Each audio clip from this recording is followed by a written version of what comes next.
Bismillahirrahmanirrahim. Assalamualaikum warahmatullahi wabarakatuh. Innal hamdalillah nahmaduhu wa nasta'inuhu wa nastaghfiruhu wa natubu ilaih wa na'udzu billahi min syururi anfusina wa min sayyiati a'malina. May yahdihillahu fala mudhillalah wa may yudlil fala hadiyalah. Wa asyhadu an la ilaha illallah wahdahu la syarikalah wa asyhadu anna Muhammadan abduhu wa rasuluhu la nabiyya ba'dah. Ya ayyuhalladzina amanu taqullaha haqqa tuqatih wa la tamutunna illa wa antum muslimun.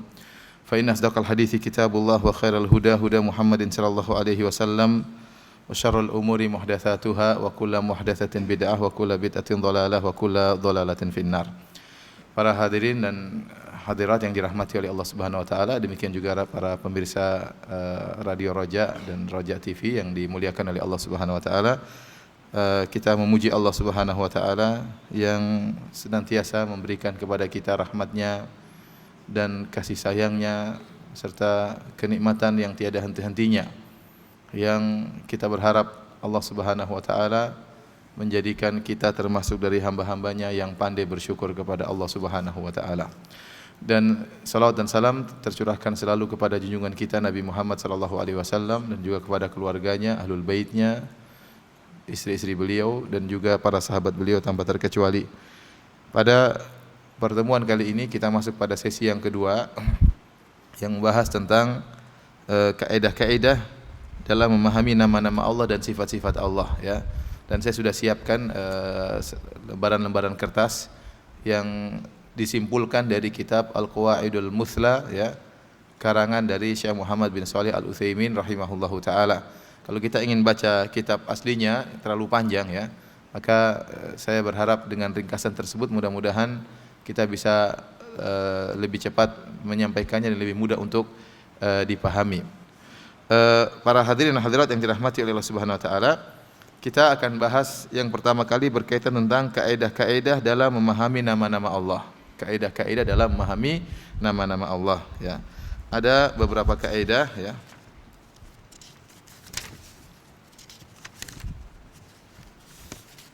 Ada 4 kaidah, ya. Yang pertama, ya, dan insyaallah pada pertemuan kali ini kita akan bahas seluruh kaidah baik yang berkaitan dengan nama-nama Allah dan juga yang berkaitan dengan sifat-sifat Allah. Nanti pada pertemuan ketiga baru kita akan bahas bagaimana pola pemikiran ahlul bidah, dan itu lebih sulit, ya. Itu lebih sulit, makanya kita harus menguasai kaidah-kaidah ini. Setelah kita menguasai kaidah-kaidah ini baru kita masuk dalam bagaimana metode ahlul bid'ah, para ahli ta'til, para penolak sifat dalam memahami nama-nama dan sifat-sifat Allah. Maka kita akan masuk dalam masalah syubhat dan yang lainnya. Jadi kita harus memiliki pondasi yang kuat tentang bagaimana akidah Ahlus Sunnah dalam memahami nama-nama dan sifat-sifat Allah Subhanahu wa taala. Dan saya harap para hadirin hadirat bisa bersabar dan konsentrasi, karena ini butuh konsentrasi, butuh mikir, ya. Kaidah yang pertama, nama-nama Allah semuanya terindah, ya. Allah mengatakan walillahi al-asmaul husna, ya. Milik Allah nama-nama yang terindah. Hal ini disebabkan karena setiap nama Allah mengandung sifat yang sempurna, yang tidak ada kekurangan dan celah sama sekali. Yang karena sifat yang sempurna tersebut, maka Allah menamakan dirinya dengan nama tersebut. Jadi setiap nama-nama Allah seluruhnya nama yang terindah, ya, bukan yang indah. Al-Husna itu artinya bukan nama-nama Allah yang indah, tapi yang terindah.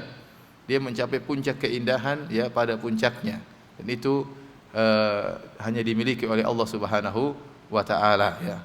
Boleh jadi ada nama makhluk sama dengan nama Allah, tetapi hakikat dari kandungannya berbeda. Kenapa? Karena setiap nama Allah mengandung sifat yang terindah, ya, sifat yang terindah. Maka terkonsekuensikan nama tersebut mengandung makna, mengandung sifat yang terindah, jadilah nama tersebut juga nama yang terindah.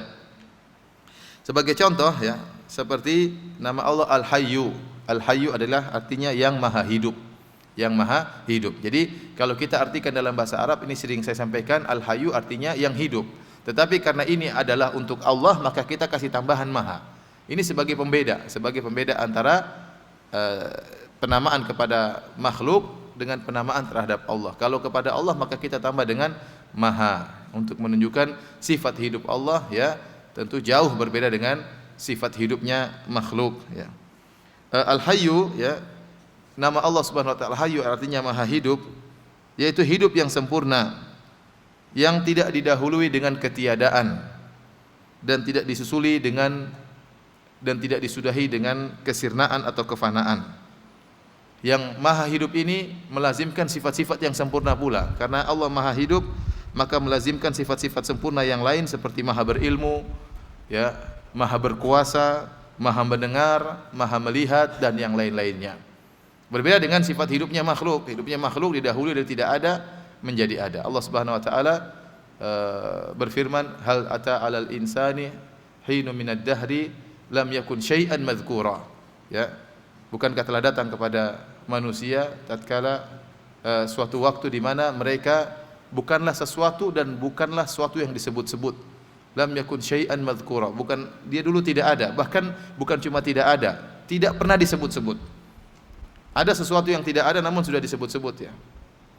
Ya, contohnya akan muncul misalnya HP model baru, belum muncul tapi sudah mulai disebut-sebut. Tahu-tahu nanti muncul belakangan. Misalnya ada tipe mobil baru belum ada tapi sudah mulai disebut-sebut. Contohnya, ya. Dan banyak seperti sekarang Imam Mahdi belum ada tapi sudah disebut-sebut dan akan muncul pada suatu hari, ya. Adapun manusia dahulu belum ada dan sama sekali ketiadaannya sempurna, sama sekali tidak ada dan tidak disebut. Ini sempurna dalam ketiadaan. Sempurna dalam ketiadaan, ya. Allah, ya, tidak didahului dengan ini semua. Kata orang, Allah sudah ada sebelum kata ada, ya. Ya. Allah sudah ada sebelum kata ada itu apa? Ada, ya. Allah dan Allah tetap ada meskipun kata tidak ada sudah tidak ada. Ini kata sebagian orang. Tapi maksudnya Allah Subhanahu wa taala, ya, tidak didahului dengan tidak ada sehingga hidupnya sempurna, ya. Demikian juga kehidupan Allah abadi. Nah, ada yang mengatakan, Ustaz, kalau Anda mengatakan Allah abadi, lantas bagaimana dengan penghuni surga, penghuni neraka? Bukankah mereka juga abadi? Berarti mereka menyamai kehidupan Allah Subhanahu wa taala. Kita bilang tidak akan sama. Kalaupun mereka menyamai dari sisi akhirnya, tapi dari sisi awalnya tidak. Ya, penghuni surga, penghuni neraka, mereka dahulu tidak ada. Mereka dahulu tidak ada, Allah ciptakan mereka jadi manusia, lantas mereka masuk di surga atau mereka masuk di neraka jahanam. Meskipun mereka kekal, mereka pun kekal bukan karena zatnya, tetapi dikekalkan oleh Allah Subhanahu wa taala. Paham? Karena sebagian orang ingin mengatakan bahwasanya surga dan neraka tidak kekal. Kata mereka, kalau kita mengatakan surga dan neraka itu kekal, maka melazimkan sama dengan sifat hidup Allah Subhanahu wa taala yang kekal. Kita bilang tidak sama. Taruhlah mereka kekal, sehingga manusia kekal di surga atau di neraka, ya. Mereka didahului dengan ketiadaan dan kekekalan mereka pun bukan karena zatnya tapi dikekalkan oleh yang maha kekal, yaitu Allah Subhanahu wa taala. Paham? Paham insyaallah, ya.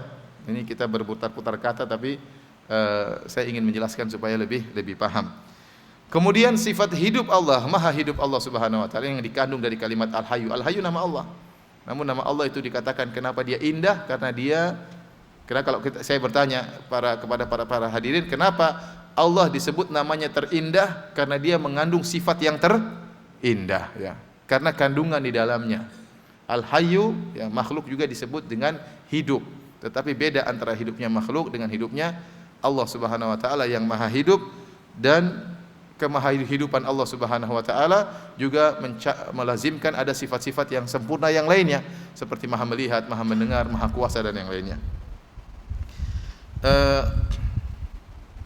Demikian juga para ulama menyebutkan, ya, terkadang nama Allah digandengkan seperti Al-Aziz, Al-Hakim. Al-Aziz artinya yang maha perkasa, Al-Hakim artinya yang maha bijaksana.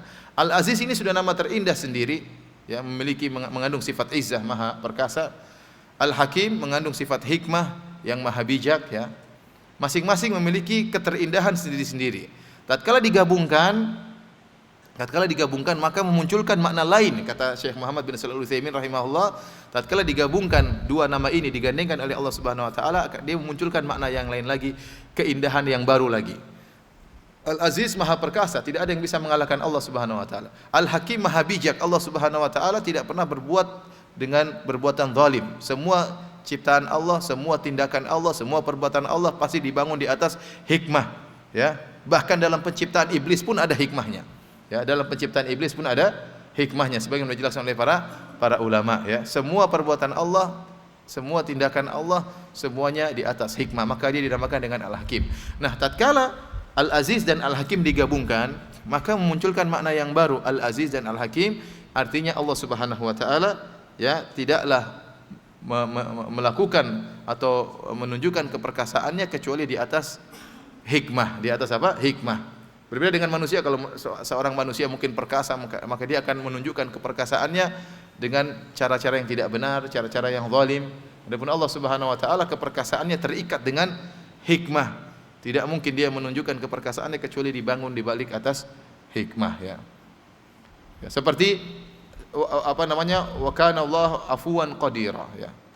Innallaha kana afuwan qadira ya, atau makna seperti itu ya. Dalam Al-Qur'an disebutkan digandingkan antara afuwan qadira ya. Afu artinya maha pemaaf, qadir artinya maha melakukan segala sesuatu. Tatkala digabungkan, ini menunjukkan makna yang baru. Allah Subhanahu wa taala memaafkan padahal mampu untuk memberi balasan ya. Ini puncak daripada kesempurnaan. Karena ada orang yang memaafkan, kenapa? Karena dia tidak mampu untuk membalas. Dia tidak mampu untuk membalas, tapi Allah Subhanahu wa taala mampu untuk membalas. Allah Maha Kuasa, tidak ada yang bisa menahan maha kuasaan Allah Subhanahu wa taala. Meskipun demikian Allah memaafkan setelah Allah mampu untuk membalas ya. Jadi muncullah makna tersendiri dari dua nama Allah yang Maha Indah. Tapi kita lanjutkan kaidah yang kedua, kita singkat saja karena masih banyak kaidah ya. Ini juga sangat penting, yaitu asmaullah ta'ala a'lamun wa awsafun. Artinya nama-nama Allah itu adalah nama-nama sekaligus sifat-sifat. Ya, tadi karena setiap nama Allah mengandung sifat. Ya. Nama-nama Allah adalah nama-nama sekaligus sifat-sifat. Ya, setiap nama Allah mengandung nama dan mengandung apa? Sifat. Saya ulangi, setiap nama Allah mengandung nama dan mengandung sifat. Karena dengan sifat itulah makanya Allah bernamakan, karena ada sifat tersebut. Maka seluruh nama-nama Allah adalah sinonim, ditinjau ya dari sebagai nama. Artinya Al-Hayyu, Al-Qayyum, Al-Aziz, Al-Hakim, ini sinonim karena sama-sama menunjukkan kepada satu zat yang sama, yaitu Allah Subhanahu wa taala. Ditinjau dari siapa yang ditunjukkan, maka dia sinonim, sama semua. Al-Aziz sama dengan Al-Hakim, sama dengan Al-Ghafur, sama dengan Ar-Razzaq, semuanya maksudnya siapa? Allah. Semua nama-nama ini meskipun beragam dan bervariasi nama-namanya, maka dia menunjukkan kepada satu zat, yaitu Allah Subhanahu wa taala. Adapun jika ditinjau dari kandungan maknanya, maka dia bervariasi ya. Maka nama-nama tersebut adalah tidak sama maknanya. Al-Hakim tidak sama dengan Al-Aziz, Al-Aziz tidak sama dengan Al-Ghafur, Al-Ghafur tidak sama dengan Ar-Rahman, Ar-Rahman tidak sama dengan Al-Afu, Al-Afu tidak sama dengan Al-Hayyu. Ini ditinjau dari kandungan maknanya, ya. Kandungan maknanya. Karena kenapa ini dibuat kaidah ini oleh Syekh Muhammad bin Shalih Al-Utsaimin rahimahullah? Karena ada sebagian kelompok seperti kelompok Al-Mu'tazilah, mereka mengatakan nama-nama Allah tidak mengandung nama, tidak mengandung sifat, ya. Maka semuanya mutaradif, semuanya sinonim, baik dari sisi nama maupun dari sisi makna, ya, baik dari sisi nama maupun sisi makna. Maka kita bilang itu tidak benar, ya. Tatkala kita sebut nama-nama Allah yang misalnya jumlahnya sekian, maka ditinjau dari siapa yang ditunjukkan oleh nama-nama tersebut, maka dia sama, sinonim. Semuanya menunjukkan kepada Allah Subhanahu wa taala. Ya. Seperti saya Firanda, ya, nanti nama saya juga Abu Abdul Muhsin. Kemudian juga mungkin Abu Zainab misalnya, ya. Abu Ucin misalnya, ya.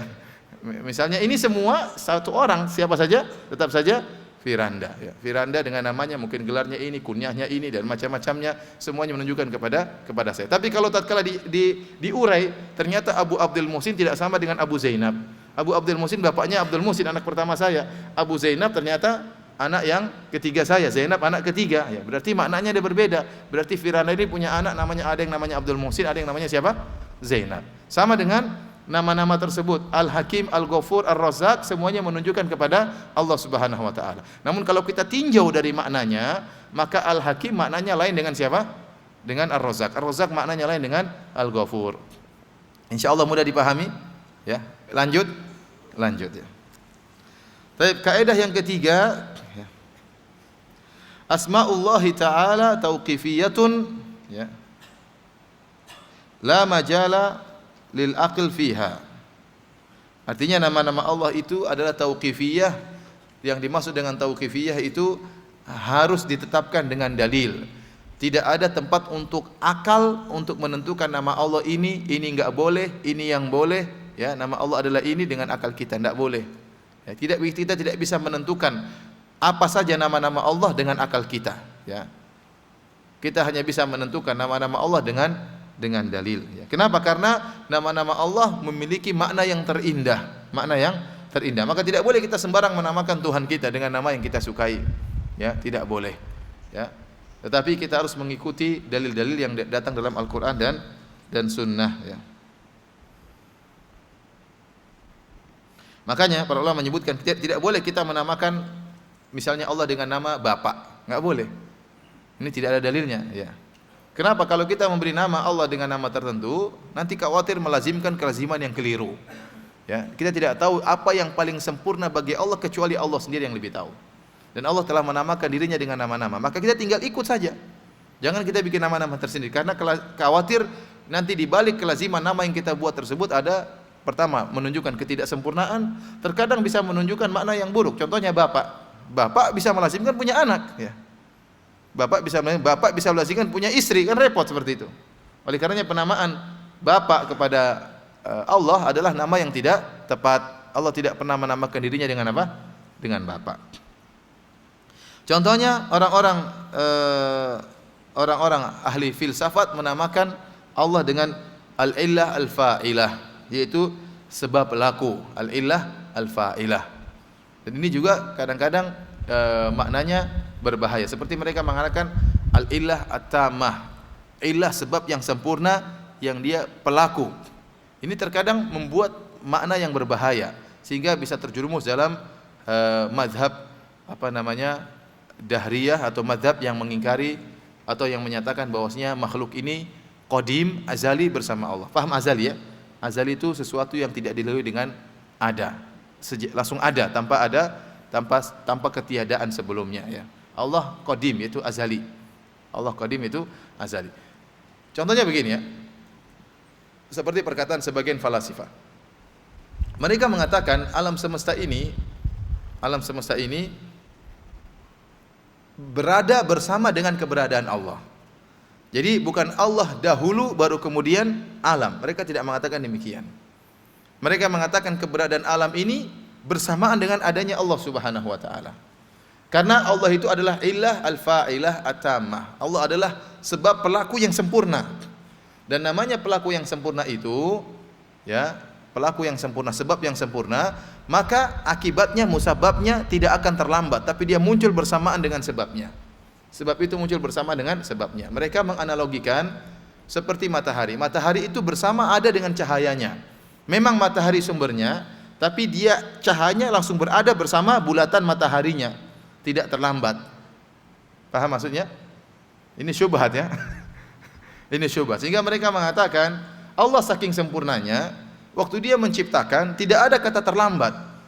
Jadi kalau Allah sampai tercipta baru kemudian ada jeda masa, berarti Allah tidak sempurna, kata mereka.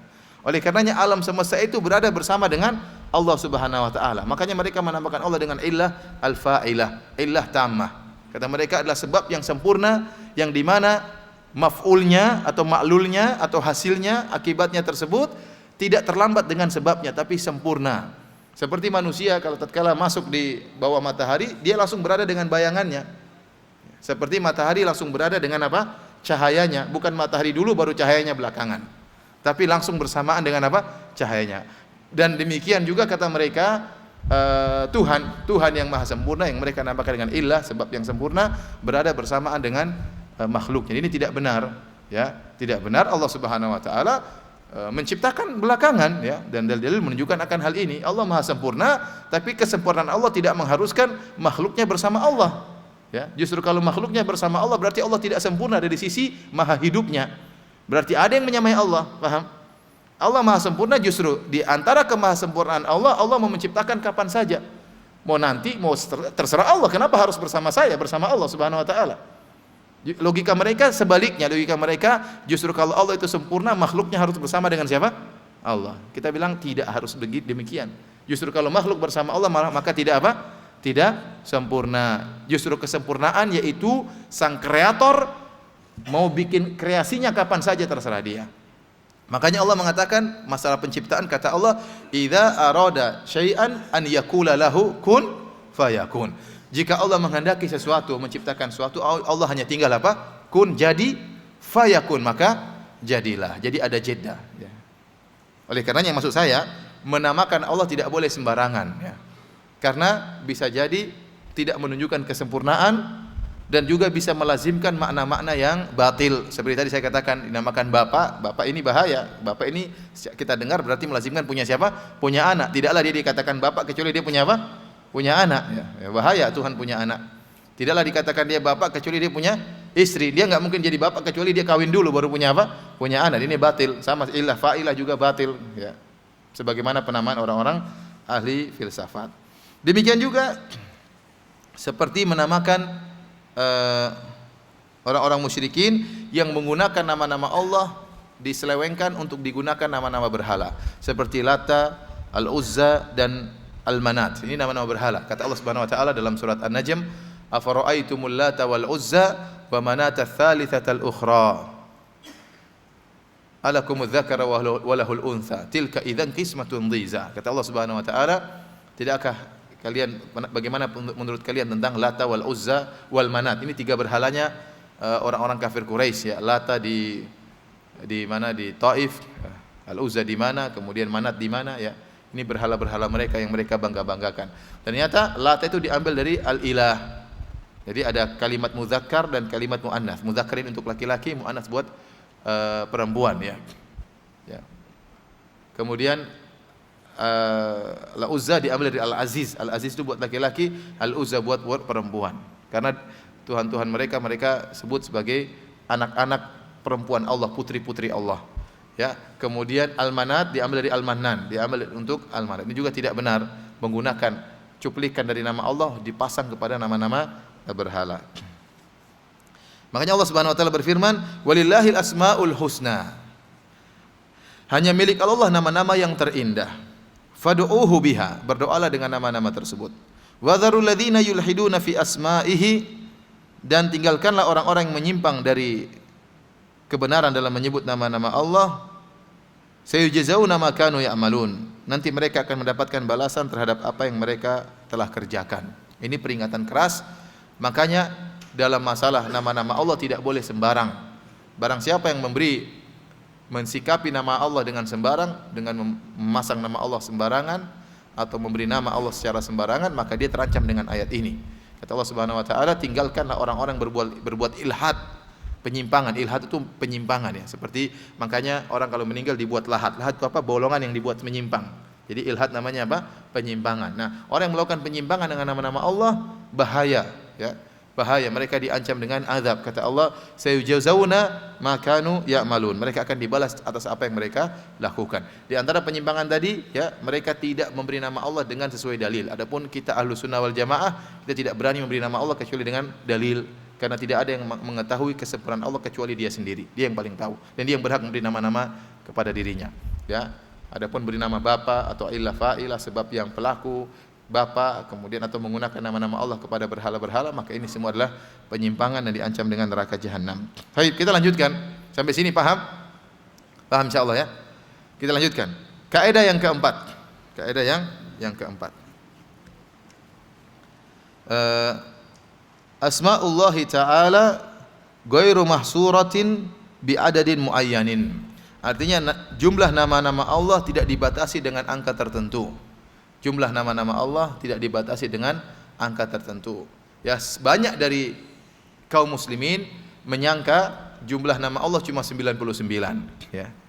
Ternyata sebenarnya tidak. Nama-nama Allah lebih daripada 99. Karena Allah Maha sempurna. Nama-nama Allah secara keseluruhan kita tidak tahu. Karena masih banyak sifat-sifat Allah yang tidak kita ketahui. Masih banyak sifat-sifat Allah yang tidak kita ketahui. Dan bisa jadi sifat-sifat tersebut, setiap sifat Allah beri nama terhadap sifat tersebut. Nah, secara logika, kalau kita tidak tahu seluruh sifat-sifat Allah, maka sangat mungkin kita tidak tahu nama-nama Allah secara keseluruhan.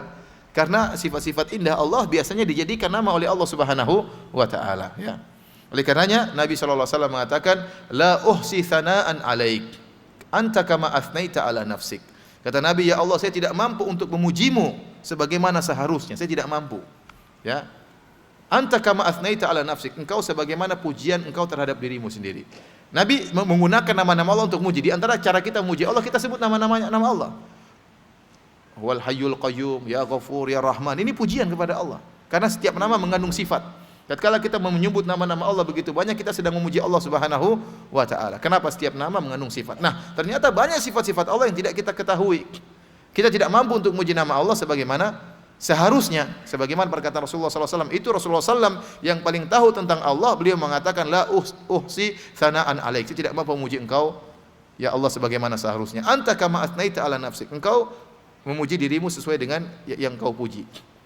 Oleh karenanya, ya, Rasulullah SAW menyebutkan tatkala di padang mahsyar, tatkala manusia di bawah matahari dengan jarak 1 mil, sehingga mereka dalam kondisi kehausan, ya, dalam kondisi kelaparan, keringat bercucuran, maka mereka datang kepada para anbiya, para nabi, untuk agar para nabi tersebut meminta syafaat kepada Allah, memberi syafaat agar Allah segera datang untuk memulai persidangan. Kenapa? Masa penungguan tersebut masa yang sangat berat.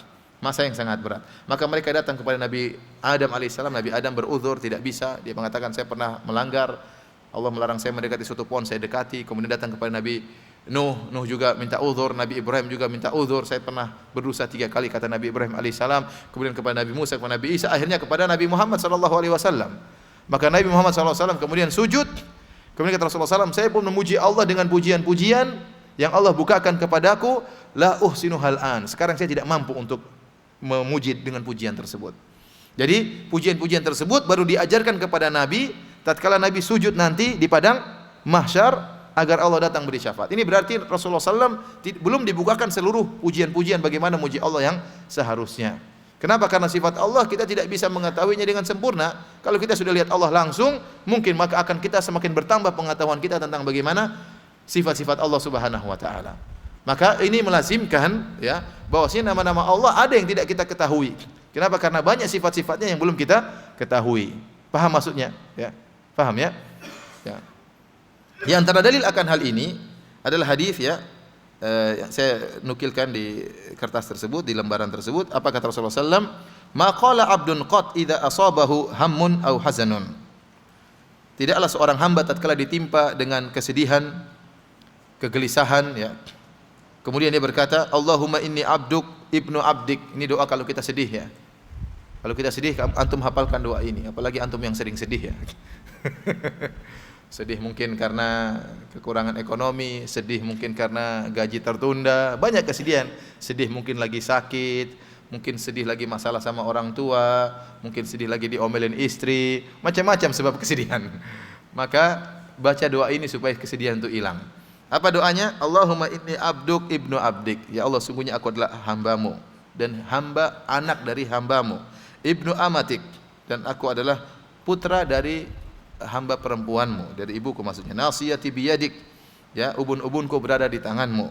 Madhin fiya hukmuk, bahwasanya hukummu berlaku kepadaku. Adlun fiya qada'uk, keputusanmu tentang aku adil. Ini pengakuan. Kalau antum baca seperti ini, antum sambil merenungi maknanya, ya, bahwasanya Allah itu adil, ya, bahwasanya ketetapan Allah pasti berlaku. Saya tidak bisa keluar daripada ketetapan Allah. Apa yang menimpaku musibah itu tidak bisa kita hindari, ya. Jadi kita baca doa sambil kita pahami maknanya. Jangan kita merret gitu tapi kita enggak kita renungkan maknanya. Maknanya indah, ya. Nasiyati biyadik, ya, saya ini hambamu ya Allah. Artinya apa? Saya hambamu. Apa yang kau lakukan terhadap diriku terserah engkau. Saya toh hambamu, ciptaanmu, ya. Saya ciptaanmu. Kemudian ubun-ubunku di tanganmu, kau lakukan sebebas engkau. Madin fiya hukmuk, hukummu berlaku kepadaku. Adlun fiya qada'uk, keputusanmu adalah adil kepada diriku. As'aluka bikulli ismin huwalak. Kemudian bertawasul dengan nama Allah. Kita boleh meminta dengan bertawasul dengan nama Allah. As'aluka bikulli ismin huwalak sammaita bihi nafsak. Aku meminta kepada engkau ya Allah dengan bertawasul dengan seluruh nama-namamu. Sammaita bihi nafsak, yang nama-nama tersebut engkau namakan dirimu sendiri, ya. Bukan pemberian dari orang lain, tapi engkau menamakan dirimu dengan nama-nama tersebut. Au anzaltahu fi kitabik, atau kau turunkan nama-nama tersebut dalam Al-Qur'an. Jadi ada sebagian nama-nama Allah yang Allah turunkan di mana? Al-Qur'an. Au 'allamtahu ahadan min khalqik, atau kau ajarkan kepada salah seorang dari hamba-hambamu seperti yang kau ajarkan kepada Nabi Muhammad sallallahu alaihi wasallam. Jadi nama-nama Allah ada di Al-Qur'an, ada juga di hadis-hadis Rasulullah sallallahu alaihi wasallam. Aw ista'tharta bihi fi ilmil ghaibi indak, atau nama-nama yang kau simpan dalam ilmu gaibmu, yang Nabi pun tidak tahu, seorang hamba pun dari hamba-hambamu tidak ada yang tahu. Ini dalil bahwasanya ada nama-nama Allah yang tidak kita ketahui, Di antara nama-nama yang Nabi ajarkan kepada kita 99 nama, ternyata masih ada nama-nama Allah yang Allah sembunyikan, Allah simpan dalam ilmu gaibnya. Anta ja'alal Qur'ana rabi'a qalbi wa nura sadri, hendaknya kau menjadikan Quran sebagai pelipur hatiku, sebagai cahaya dari pandanganku, wa jala'a hazani wa dhahaba hammi, untuk menghilangkan kesedihanku, untuk mensirnakan kegundahanku. Kalau dia sudah baca doa ini, kata Nabi SAW, illa adhaballahu hammahu wa abdalahu makana huznihi farahan, kecuali Allah akan hilangkan kesedihannya dan Allah akan gantikan kesedihannya dengan kegembiraan. Jadi ini dalil yang menunjukkan bahwasanya nama-nama Allah tidak hanya terbatas pada 99. Ada nama-nama Allah yang Allah sembunyikan. Tadi dalil yang sudah saya sebutkan ya. Paham sampai di sini? Paham atau tidak? Paham insyaallah ya. Kita lanjutkan. Adapun hadis yang saya sebutkan di akhir lembaran, innalillahi tis'atan wa tis'ina asman, sungguhnya Allah memiliki 99 nama, mi'atan illa wahidan, 100 kecuali 1, 100 kurang 1 maksudnya. Man ahsaha dakhalal jannah, barang siapa yang menguasainya, menghafalkannya, mengamalkannya, memahami maknanya, maka dia akan masuk surga. Maka hadis ini yang dimaksud bukanlah nama Allah cuma 99. Ya. Sama seperti logikanya, seperti saya berkata, saya punya uang saya punya uang 150.000. Tetapi 99 ribunya saya siapkan untuk beli buah misalnya. Nah, uang saya bukan cuma berapa? 99 ribu. Tapi yang saya siapkan untuk beli buah cuma berapa? 99 ribu. Jadi Allah mengatakan Allah memiliki 99 nama, barang siapa yang menguasainya, menghafalkannya, mengerti maknanya, maka akan masuk surga. Bukan berarti Allah tidak punya nama-nama yang lain. Paham maksudnya? Paham sampai di sini? Ya, karena tadi kita sebutkan Nabi saja mengakui dia tidak bisa memuji Allah sebagaimana mestinya. Padahal Nabi menguasai seluruh nama-nama Allah Subhanahu wa taala. Ya. Kemudian juga tadi telah disebut dalam hadis ada nama-nama Allah yang Allah simpan yang Nabi pun tidak mengetahuinya. Ya. Kenapa? Karena semakin banyak nama Allah menunjukkan semakin sempurna Allah Subhanahu wa taala. Ya, ada sifat-sifat Allah yang tidak mungkin Allah belum bisa sampaikan kepada kita karena ketidakmampuan akal kita untuk bisa merenungkan sifat tersebut. Ya. Ya. Sementara sifat-sifat malaikat saja tidak semua kita ketahui. Ya, karena di luar dari logika kita. Ada sifat-sifat malaikat yang kita ketahui cuma terbatas, padahal malaikat ada makhluk tersendiri, alam tersendiri. Tentunya dia memiliki sifat-sifat yang banyak. Namun mungkin kalau disebutkan semuanya kita mungkin enggak bisa nalar kita untuk menangkap. Apalagi tentang Allah Subhanahu wa taala. Maka ini menunjukkan nama-nama Allah tidak terbatas, tetapi 99 itu adalah nama-nama spesial. Barang siapa di antara hamba-hamba Allah yang menguasainya, menghafalkannya, mengamalkannya, maka dia akan masuk surga. Tapi para hadirin dan hadirat yang dirahmati oleh Allah Subhanahu wa taala, kita selesai dari kaidah-kaidah yang berkaitan dengan nama-nama Allah Subhanahu wa taala ya. Mudah-mudahan bisa dipahami ya. Ini saya ringkaskan dari kitab Al-Qawaidul Muthla ya. Kalau Anda ingin membaca lebih panjang lebar maka silakan baca kitab aslinya. Tapi intinya itu yang telah saya sampaikan. Baik, sekarang kita masuk pada kaidah-kaidah yang lebih penting lagi ya. Yaitu kaidah-kaidah memahami sifat-sifat Allah. Kaidah-kaidah dalam memahami sifat-sifat Allah Subhanahu wa taala. Ada berapa kaidah? Kaidah kelima.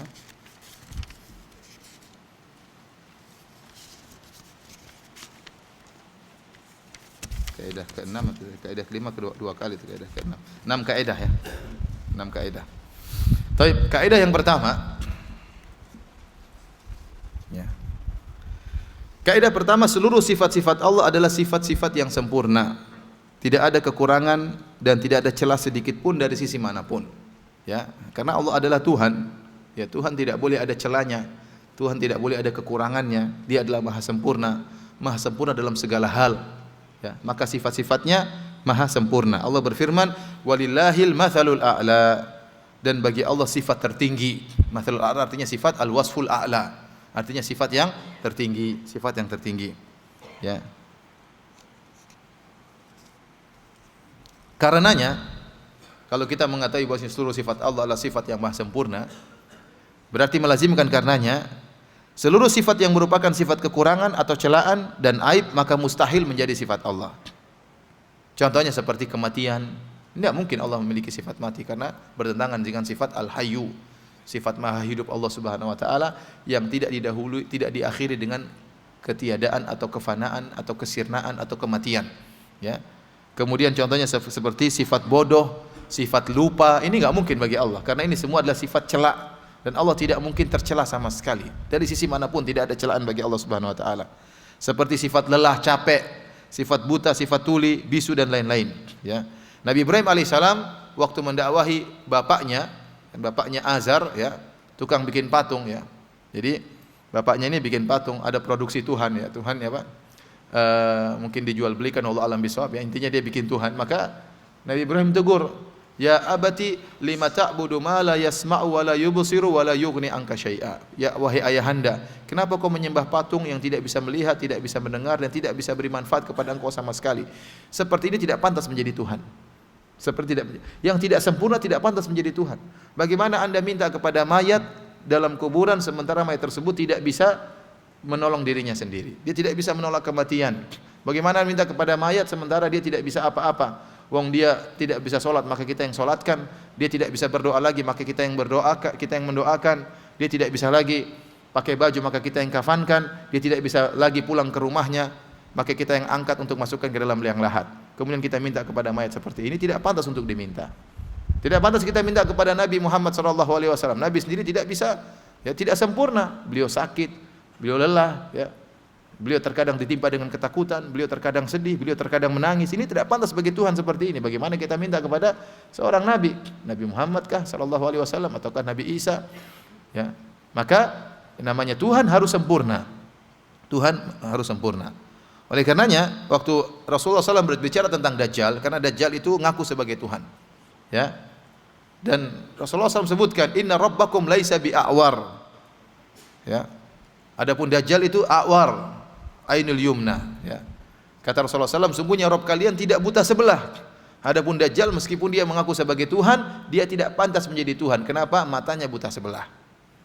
Dia mengaku sebagai Tuhan dan dia mendatangkan bukti-bukti sebagai Tuhan. Kalau dia berkata kepada langit, ya sama'u amtiri, wahai langit turunkan hujan, langit yang tadinya tidak ada awan bisa turun hujan. Wa ya ardu ambiti, kalau dia berkata kepada bumi yang kering, tandus, tumbuhkanlah tumbuhan, maka akan tumbuh tumbuhan tersebut langsung seketika itu. Allah sengaja berikan dia kemampuan, ya. Tetapi bagaimanapun dia hebatnya, dia bukan Tuhan. Kenapa? Di antaranya penampilannya tidak oke. Matanya buta apa? Satu. Nah, kalau ente Tuhan, kok mata ente tidak sempurna? Maka Rasulullah SAW jelaskan, Inna rabbakum laisa bi'a'war. Tuhanmu ya tidak buta. Orang yang buta tidak pantas menjadi apa? Tuhan, ya. Nah, kalau anda lihat dalam Al-Quran luar biasa tentang sifat-sifat Allah yang maha sempurna. Tapi kalau anda baca dalam kitab Injil Perjanjian Lama, anda akan dapati sifat-sifat Allah yang penuh dengan kekurangan, ya. Seperti diantaranya Allah menciptakan langit dan bumi, kemudian Allah istirahat, ya, pada hari ke-6, hari Sabtu. Makanya mereka mensucikan hari Sabtu. Tuhan saja istirahat, apalagi kita kerja. Tuhan saja apa? Istirahat. Maka Allah bantah. Walaqad khalaqnas samawati wal arda wama bainahuma fi sittati ayyamin wama massana min lughub, dalam surat Qaf. Kata Allah, sungguh kami telah menciptakan langit dan bumi dalam masa 6 hari. Ya. 6 hari bukan berarti hari ke-7 Allah istirahat. Kalau Allah mengatakan saya ciptakan langit dan bumi dalam waktu 5 hari, bukan berarti 2 hari libur. Kalau Allah mengatakan saya menciptakan langit dan bumi dalam 1 detik, bukan berarti 7 hari sekalian libur semuanya. Enggak, ya. Ya. Tidak ada kelaziman seperti itu. Nah, orang-orang Yahudi merasa berarti hari ke-7-nya apa? Allah istirahat. Ini tentunya, dan istirahat itu menunjukkan Allah lelah. Allah lelah. Ya, padahal Allah tidak pernah lelah. Maka Allah mengatakan wa ma massana min lughub, dan kami tidak pernah ditimpa dengan keletihan. Seandainya kalau Allah letih gimana? Allah lagi capek, aturan alam semesta ini akan kacau, ya. Aturan alam semesta ini akan kacau. Jadi Allah tidak pernah letih, ya. Sama seperti disebutkan juga dalam perjanjian lama, ya, waktu Adam melakukan pelanggaran, Allah cari, wahai Adam, kamu di mana, ya? Adam sembunyi mungkin di balik pohon. Allah cari, Adam kamu di mana? Kok Allah tidak tahu Adam di mana?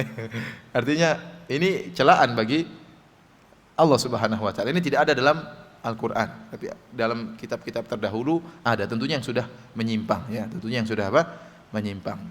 Karena orang-orang Yahudi, ya, Allah sebutkan tentang sifat-sifat mereka dalam Al-Qur'an, mereka mudah mencela Allah Subhanahu wa taala. Mereka mengatakan yadullahi maglulah, ya, bahwasanya tangan Allah terbelenggu, ya. Ya. Ya.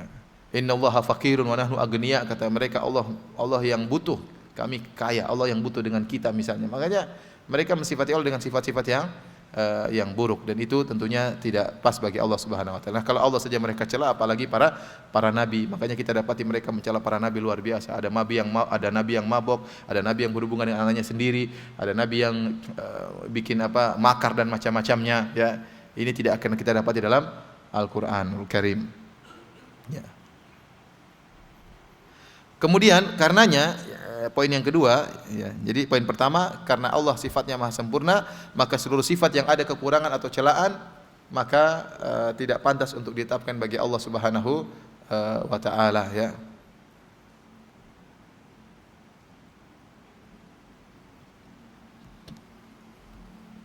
Kemudian, ya, saya ingin sampaikan perkataan Ibnu Qayyim yang indah, ya. Ibnu Qayyim menyebutkan manusia itu memiliki kelemahan. Namun di balik kelemahan tersebut dia merasakan kelezatan, ya. Contoh manusia itu, ya, dia benar-benar merasakan enaknya tidur kalau dia lagi capek. Baru dia tahu bagaimana enaknya tidur. Manusia itu bisa merasakan enaknya makanan kalau dia lapar. Kalau dia nggak lapar, nggak enak makanan itu. Dia benar-benar merasakan lezatnya minuman kalau dia lagi haus. Kalau sudah selesai dia nggak merasakan kelezatan.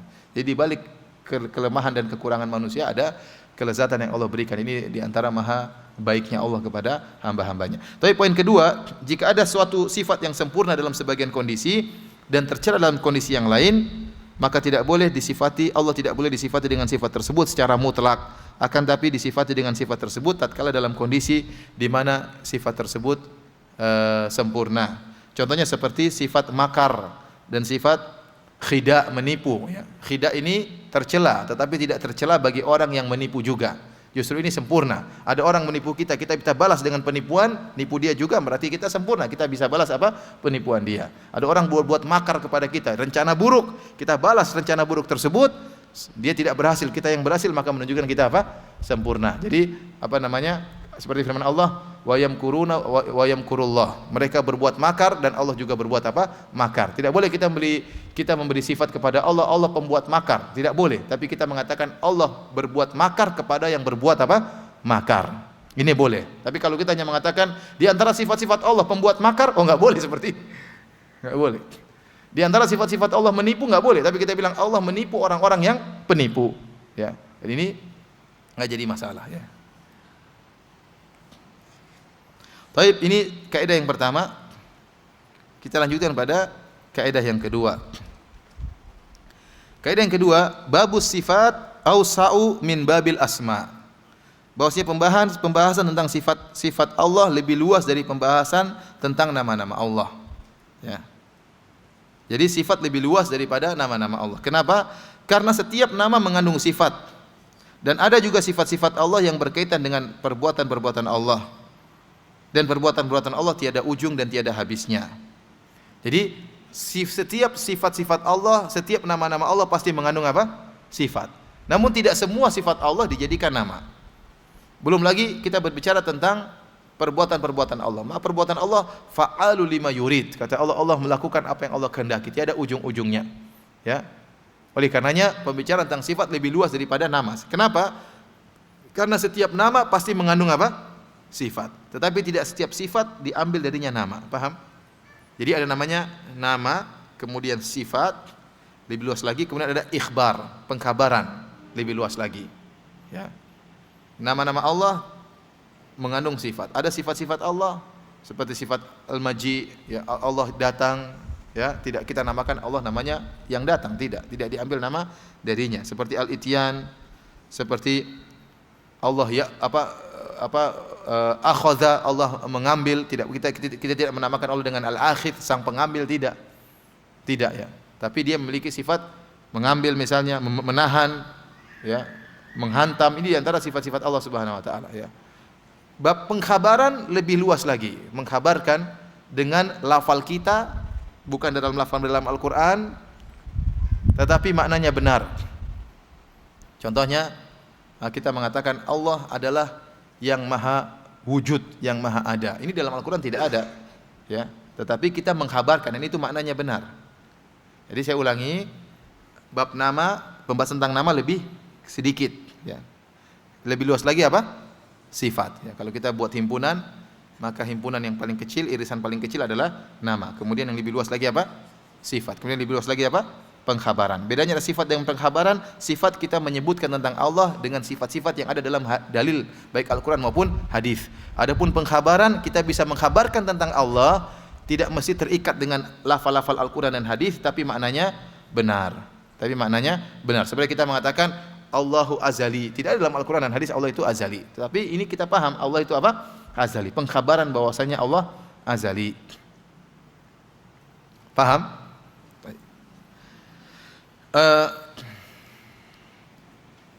Kita lanjutkan para hadirin dan hadirat yang dirahmati oleh Allah Subhanahu wa taala.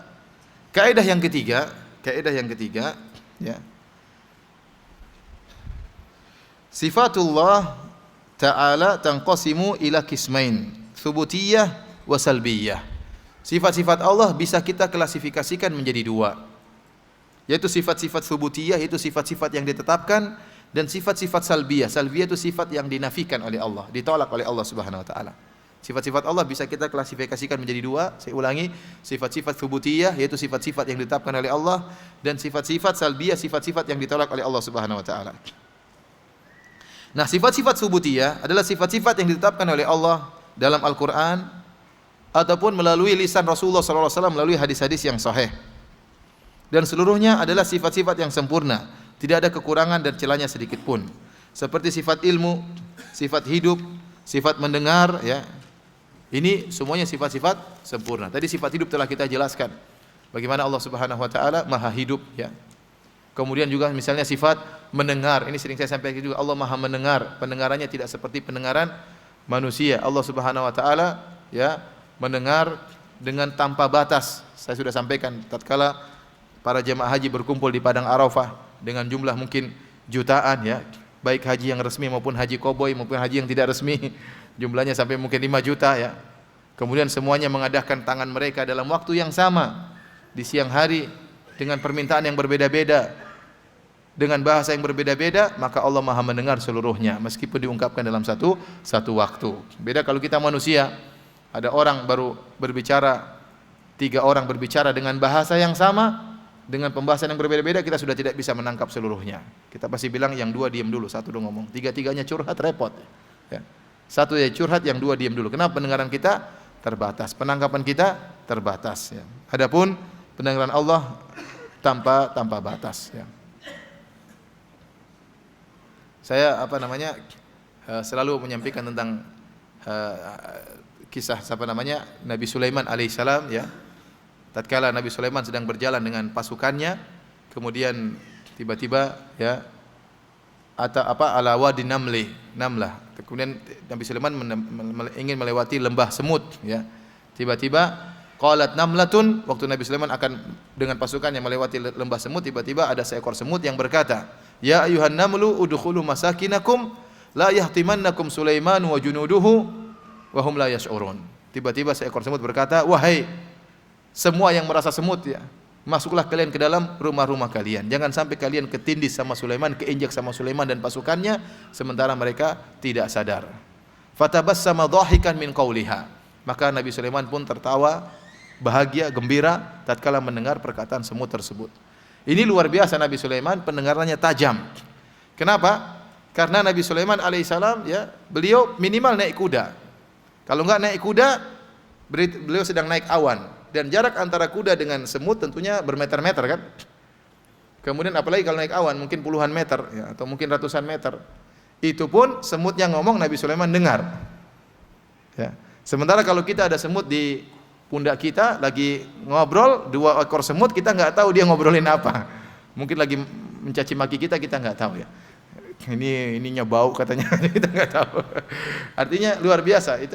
Apalagi Allah Subhanahu Wa Taala yang memberi kemampuan Nabi Sulaiman untuk apa? Mendengar. Ya. Nabi Sulaiman takjub dengan perkataan semut tersebut. Ternyata semut ini kenal Nabi Sulaiman. Dia mengatakan jangan sampai kalian kelindes oleh Sulaiman dan pasukannya. Kenal saya ini semut ini, kenal Sulaiman. Maksud saya, lihat Allah mampu membuat Sulaiman mendengar perkataan semut terus padahal jaraknya begitu jauh. Nah semut saja kalau teriak-teriak kita pernah dengar nggak? Nggak pernah dengar dia teriak-teriak. Padahal di samping telinga kita nggak dengar. Nah, bagaimana dengan pendengaran Allah Subhanahu Wa Taala yang tiada batasannya? Ya.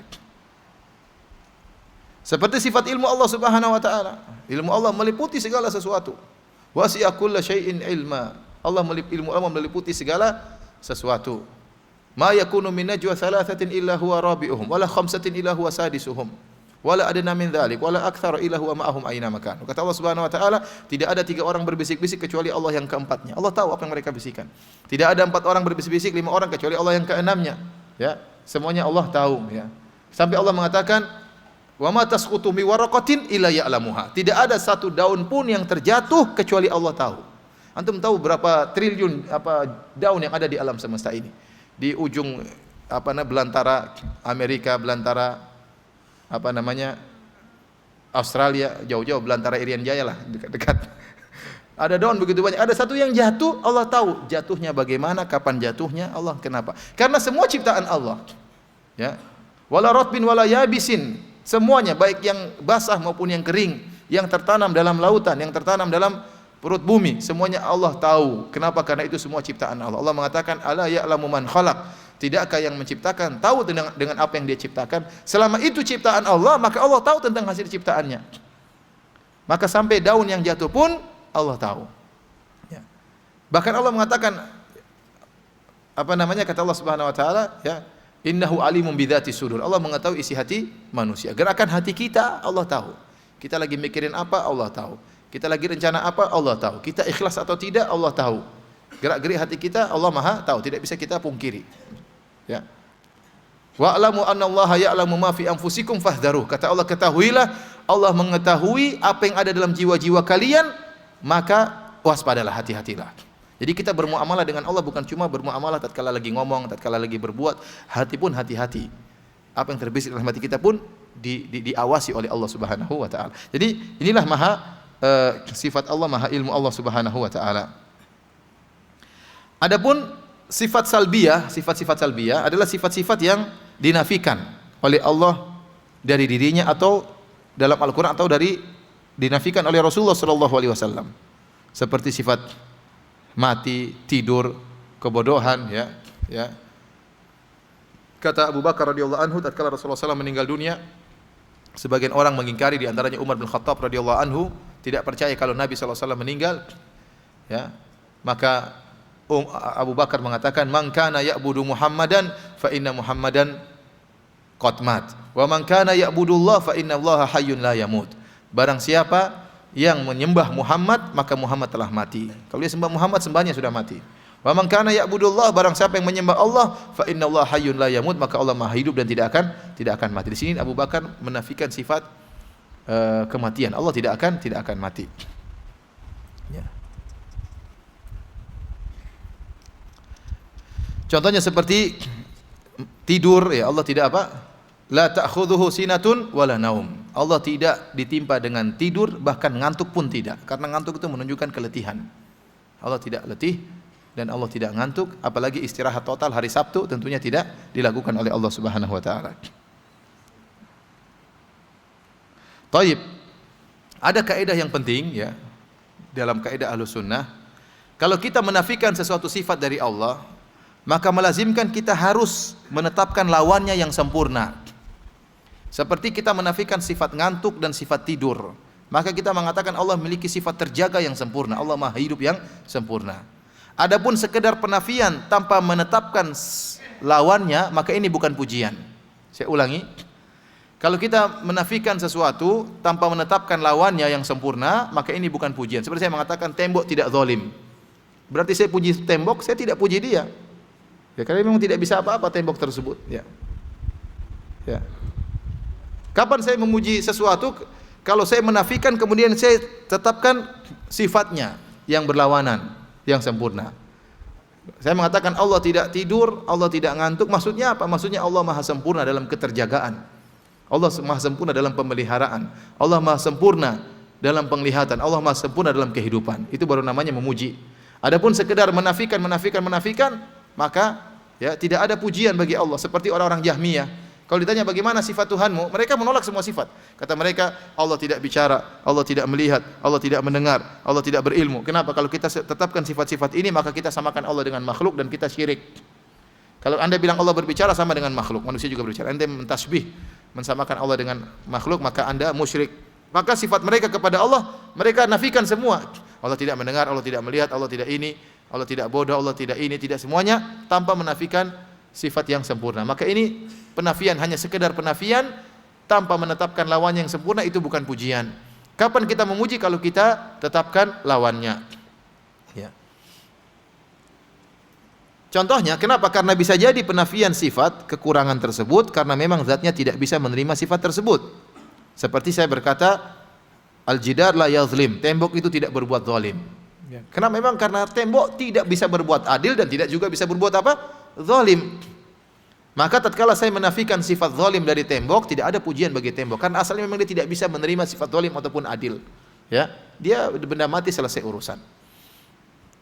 Atau bisa jadi karena sifat kekurangan tersebut ternafikan karena ketidakmampuan zat tersebut untuk melakukannya. Ya. Dia ternafikan, namun kenapa? Karena ketidakmampuannya. Contohnya seperti perkataan seorang penyair, perhatikan situ, kubayyilatun la yaqdiruna bi dhimmatin wala yadhlimuna an-nasa habbata khardalin. Artinya kabilah kecil tidak berkhianat, tidak mengkhianati perjanjian sama sekali dan tidak menzalimi orang-orang meskipun hanya kezaliman sebesar biji sawi. Kenapa? Kita sedang menafikan sifat kezaliman dan sifat pengkhianatan dari kabilah ini. Namun tidak ada pujian bagi kabilah ini. Kenapa? Karena dia memang tidak mampu untuk berbuat zalim. Dia kabilah kecil. Orang tahu dia tidak mampu menzalimi karena memang tidak punya kemampuan. Ya. Tidak punya kemampuan. Ya. Tapi kapan dia hebat? Kalau dia mampu untuk berbuat zalim, tapi dia tidak berbuat zalim. Itu yang hebat. Makanya dalam hadis Rasulullah SAW mengatakan, ya, man kadzama ghaidhan wa huwa yaqdiru ala an yunafidhahu da'ahu Allahu yaumal qiyamati ala ru'isil khalaiq hatta yukhayyirahu min ayil hurisha. Kata Nabi sallallahu alaihi wasallam, barang siapa yang menahan amarahnya padahal dia mampu untuk melampiaskannya. Ini yang hebat, ini yang dipuji oleh Nabi sallallahu alaihi wasallam. Dia mampu untuk melampiaskan kemarahan namun dia tidak melampiaskan. Dia menahan amarahnya.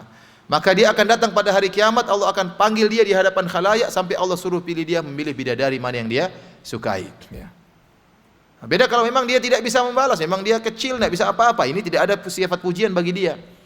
Ya. Dia tidak bisa marah. Kenapa? Karena yang mukul dia badannya gede sementara dia masih kecil. Dia bagaimana mau lawan? Maka tidak terpuji dari sisi ini. Tapi yang terpuji adalah yang mampu, namun dia apa? Meredam amarahnya. Padahal dia mampu untuk melampiaskannya.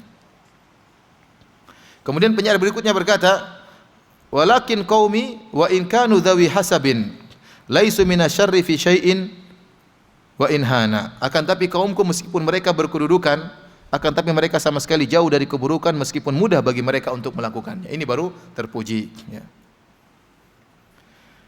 Sebagai contoh antum lihat di situ saya katakan Allah menafikan dirinya dari sifat ngantuk dan tidur. Ini antum lihat pembahasan seperti ini nanti akan ada manfaatnya tatkala kita membantah apa? Ahlul bidah. Ya. Makanya saya ingin antum paham, ya. Kenapa kita bahas kaidah-kaidah seperti ini? Seakan-akan kaidah ini sudah maklum, sudah tahu, tapi saya perlu tekankan. Kenapa? Karena ini akan bermanfaat tatkala kita menjelaskan tentang metode penetapan asma dan sifat menurut ahlul bid'ah. Insyaallah pada sesi yang ketiga. Di antaranya Allah menafikan dirinya dari sifat ngantuk dan tidur. Berarti kita menetapkan bagi Allah sifat tidak tidur dan keterjagaan Allah selalu dengan sisi yang sempurna. Contohnya, Allah menafikan sifat mati darinya. Berarti kita menetapkan sifat hidup bagi Allah dengan kehidupan yang sempurna. Contohnya Allah menafikan sifat zalim, maka kita tetapkan bagi Allah sifat keadilan yang sempurna. Jadi kalau kita mengatakan Allah tidak zalim, tidak ada pujian. Kapan mengandung makna pujian? Artinya Allah Maha Adil, baru kita muji Allah Subhanahu wa taala.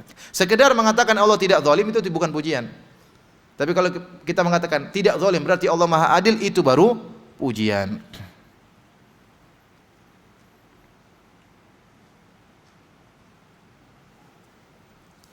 Nah, bagaimana tatkala datang sifat-sifat atau pensifatan kepada Allah dengan sifat-sifat yang tidak ada dalam Al-Quran maupun dalam Sunnah, tidak ada penetapan maupun tidak ada penolakan. Jadi tadi telah kita sebutkan para ikhwan sekalian, ya, kaidah yang keberapa tadi?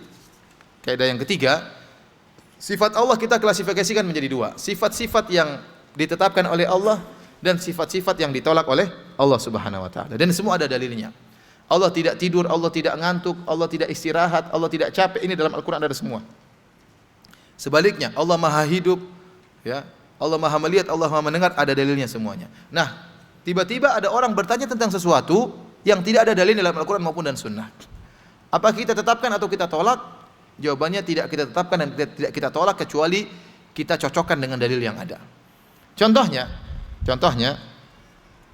kalau ada yang bertanya kepada kita, apakah Allah fi jihah? Apakah Allah berada di arah tertentu?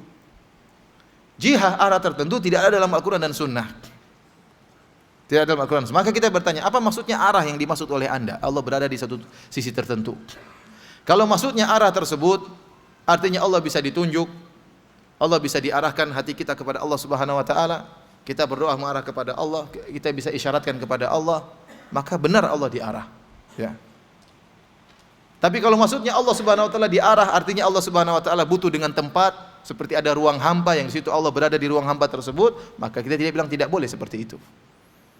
Karena Allah Maha Tinggi, kemahatinggian Allah bukan berarti Allah sedang menempati suatu tempat. Tapi kemahatinggian Allah Subhanahu wa taala di luar alam semesta ini. Dan arah luar berarti arah semakin tinggi, ya. Paham saya? Paham atau bingung nih? Perkataan Allah diarah atau tidak ada dalam Al-Quran. Kalau ada yang mengatakan Allah diarah atau bukan fi jihah, kita bilang tunggu dulu, apa maksud Anda dengan Allah diarah? Kalau maksudnya Allah diarah berarti Allah bisa diisyaratkan, bisa ditunjuk kepada Allah, bisa kita angkat kedua tangan ke arah Allah Subhanahu wa taala, dan Allah tidak butuh dengan tempat karena di luar alam adalah Allah Subhanahu wa taala, ya, maka kita bilang Allah diarah. Tapi kalau maksud Anda Allah diarah berarti Allah berada di atas bumi, di atas langit, dan Allah butuh dengan ruang hampa sebagai tempatnya Allah Subhanahu wa taala, kita bilang tidak. Allah tidak butuh dengan apa? Tempat. Sama, kata mereka, jism. Allah kalau Anda mengatakan Allah begini berarti Allah berjasad. Kita bilang jasad pun tidak ada dalam Al-Quran dan Sunnah. Jasad tidak ada dalam Al-Quran dan Sunnah. Tapi kalau maksud Anda dengan jasad adalah zat, Allah ada zatnya, maka benar Allah berjasad. Tapi kalau maksud Anda Allah berjasad seperti manusia, maka tidak, Allah tidak berjasad. Berarti ada dagingnya, ada darahnya. Kita bilang tidak benar. Maka pensifatan Allah dengan sifat-sifat yang tidak ada dalam Al-Quran dan Sunnah, baik subutiyah maupun salbiyah, penetapan atau penolakan, maka kita harus timbang dengan Al-Quran dan Sunnah. Paham sampai di sini? Sudah mulai hang. Kalau hang wudu dulu.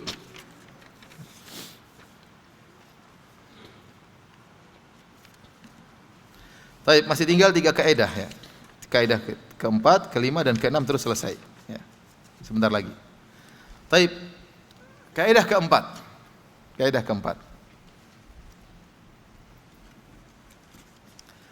Sifat-sifat subutiyah, tadi sifat-sifat subutiyah apa? Sifat-sifat yang ditetapkan oleh Allah Subhanahu wa taala. Adalah sifat-sifat terpuji dan sempurna. Karenanya semakin banyak pujian maka semakin menunjukkan kesempurnaan. Karenanya sifat subutiyah itu jauh lebih banyak daripada sifat salbiyah. Ya, sifat subutiyah itu adalah penetapan Allah Maha mendengar, Allah Maha melihat, Allah Maha hidup, Allah Maha kuasa, Allah Maha tinggi, ya, dan seluruhnya. Ini lebih banyak daripada Allah tidak tidur, Allah tidak mati, Allah tidak lelah, hanya sedikit. Kenapa? Karena sifat subutiyah itu isinya pujian. Semakin banyak sifat-sifat Allah, semakin banyak pujian kepada Allah, semakin sempurna Allah Subhanahu wa taala. Sehingga sifat-sifat dalam Al-Quran kita dapati lebih banyak sifat-sifat subutiyah, sifat-sifat penetapan daripada sifat-sifat penolakan. Nah, Allah tidak menyebutkan sifat salbiyah, sifat penolakan, kecuali dalam kondisi-kondisi berikut.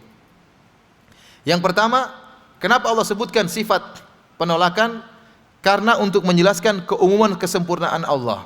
Bahwasanya Allah Maha sempurna. Seperti Allah mengatakan, "Laisa kamitslihi syai'." Tidak ada sesuatu pun yang sama dengan Allah. Ini Allah sedang menafikan. Untuk apa? Menunjukkan Allah Maha sempurna.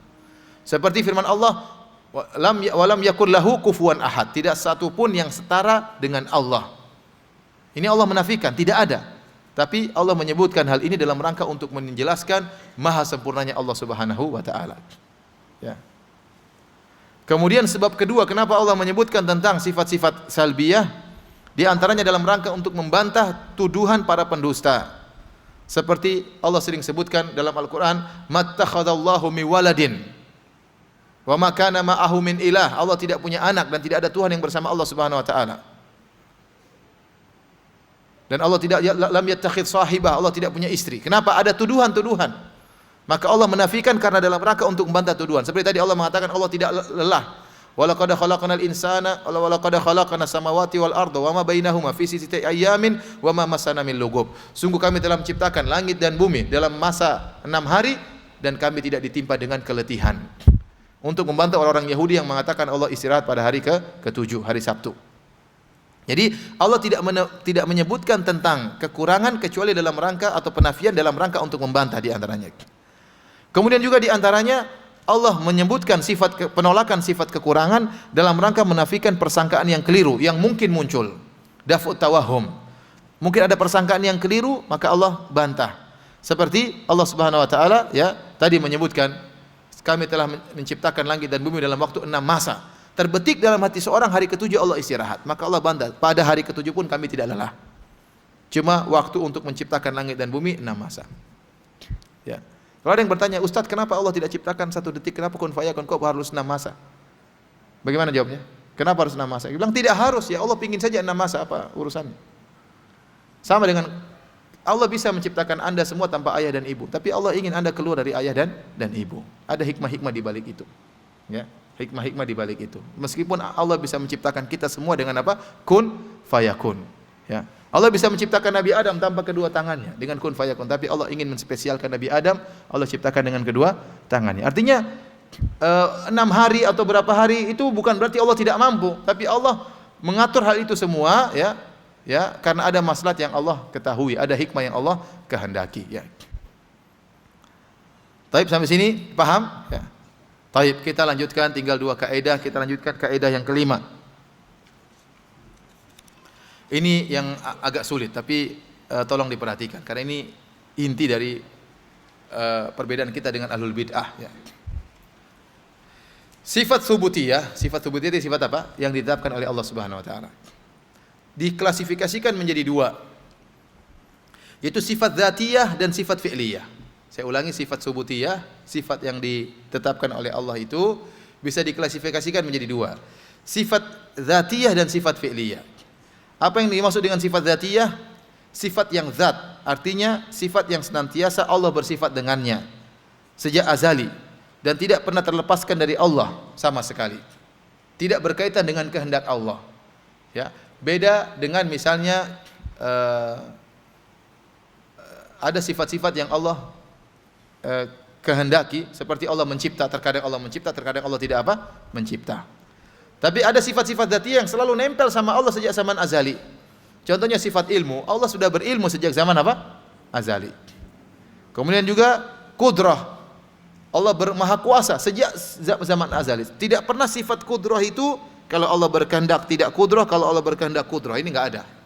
Senantiasa Allah maha kuasa. Ini namanya sifat dzatiyah. Contohnya juga seperti sifat misalnya sifat wajah Allah. Senantiasa Allah zaman azali dengan wajahnya. Ya, sifat tangan Allah Subhanahu wa taala ini namanya sifat dzatiyah. Sifat tersebut tidak pernah dalam sedetik pun terlepas dari Allah Subhanahu wa taala dan tidak berkaitan dengan kehendak Allah karena dia selalu menempel pada Allah Subhanahu wa taala. Faham? Ini namanya sifat dzatiyah. Nah, ada yang kedua namanya sifat fi'liyah. Sifat fi'liyah secara bahasa artinya sifat perbuatan. Artinya kalau Allah berkehendak Allah melakukan perbuatan tersebut, kalau Allah tidak berkehendak Allah tidak melakukan perbuatan tersebut. Contohnya ya, seperti sifat istiwa, sifat nuzul ke langit dunia. Allah berkehendak turun ke langit dunia, Allah tidak berkehendak tidak turun ke langit dunia. Allah berkehendak beristiwa di atas ars. Kalau Allah berkehendak, Allah tidak beristiwa di atas ars. Sifat ridha, Allah ridha kepada si fulan karena dia orang soleh. Allah murka kepada, tidak selamanya Allah ridha, tidak selamanya Allah murka. Kalau si fulan lagi berbuat baik, Allah ridha kepada dia. Kalau dia lagi berbuat maksiat, Allah murka kepada dia. Jadi ini namanya sifat apa? Sifat fi'liyah.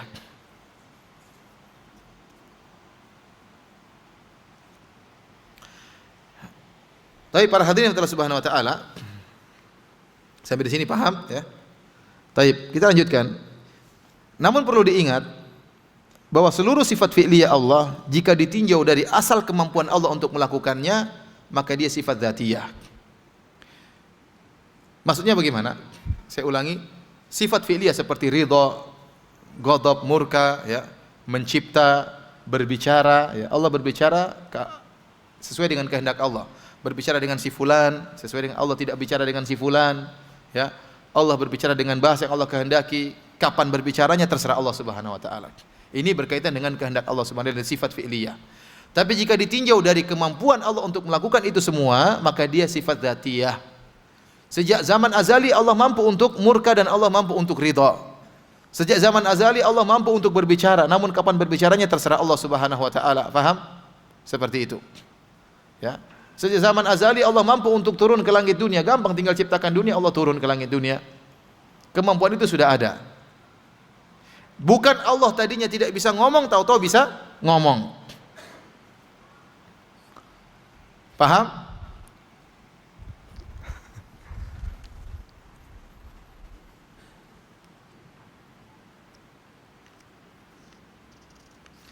Yang paling contoh dalam hal ini contohnya sifatul kalam. Ya, kenapa saya ingin menyampaikan hal ini ya? Kenapa? Karena ini pembahasan yang kelihatannya sepele, namun dia nanti rentetannya panjang ya. Sifatul kalam, Allah berbicara. Saya tanya sama antum, sejak kapan Allah bisa bicara? Sejak kapan? Sejak kapan? Sejak azali. Allah sudah bisa berbicara. Tapi kapan berbicaranya Allah terserah Allah. Waktu Allah mau menciptakan, Allah mengatakan kun fayakun, ya alam semesta jadilah alam semesta. Allah yang menciptakan langit dan bumi, Allah tinggal bilang kun fayakun, terserah Allah. Tapi kemampuan Allah berbicara sudah sejak zaman azali. Ya. Maka ditinjau dari kemampuan Allah berbicara, maka Allah itu sifat dzatiyah. Sejak azali sudah punya kemampuan sifat berbicara.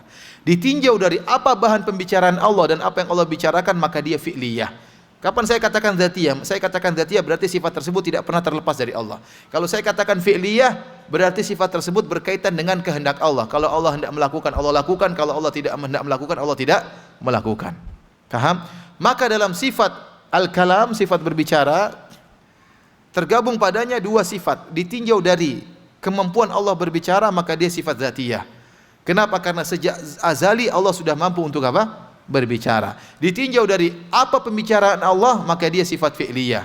Karena Allah berbicara kapan dia kehendaki, kepada siapa dia kehendaki, topiknya apa terserah Allah Subhanahu wa taala. Paham sampai di sini? Baik.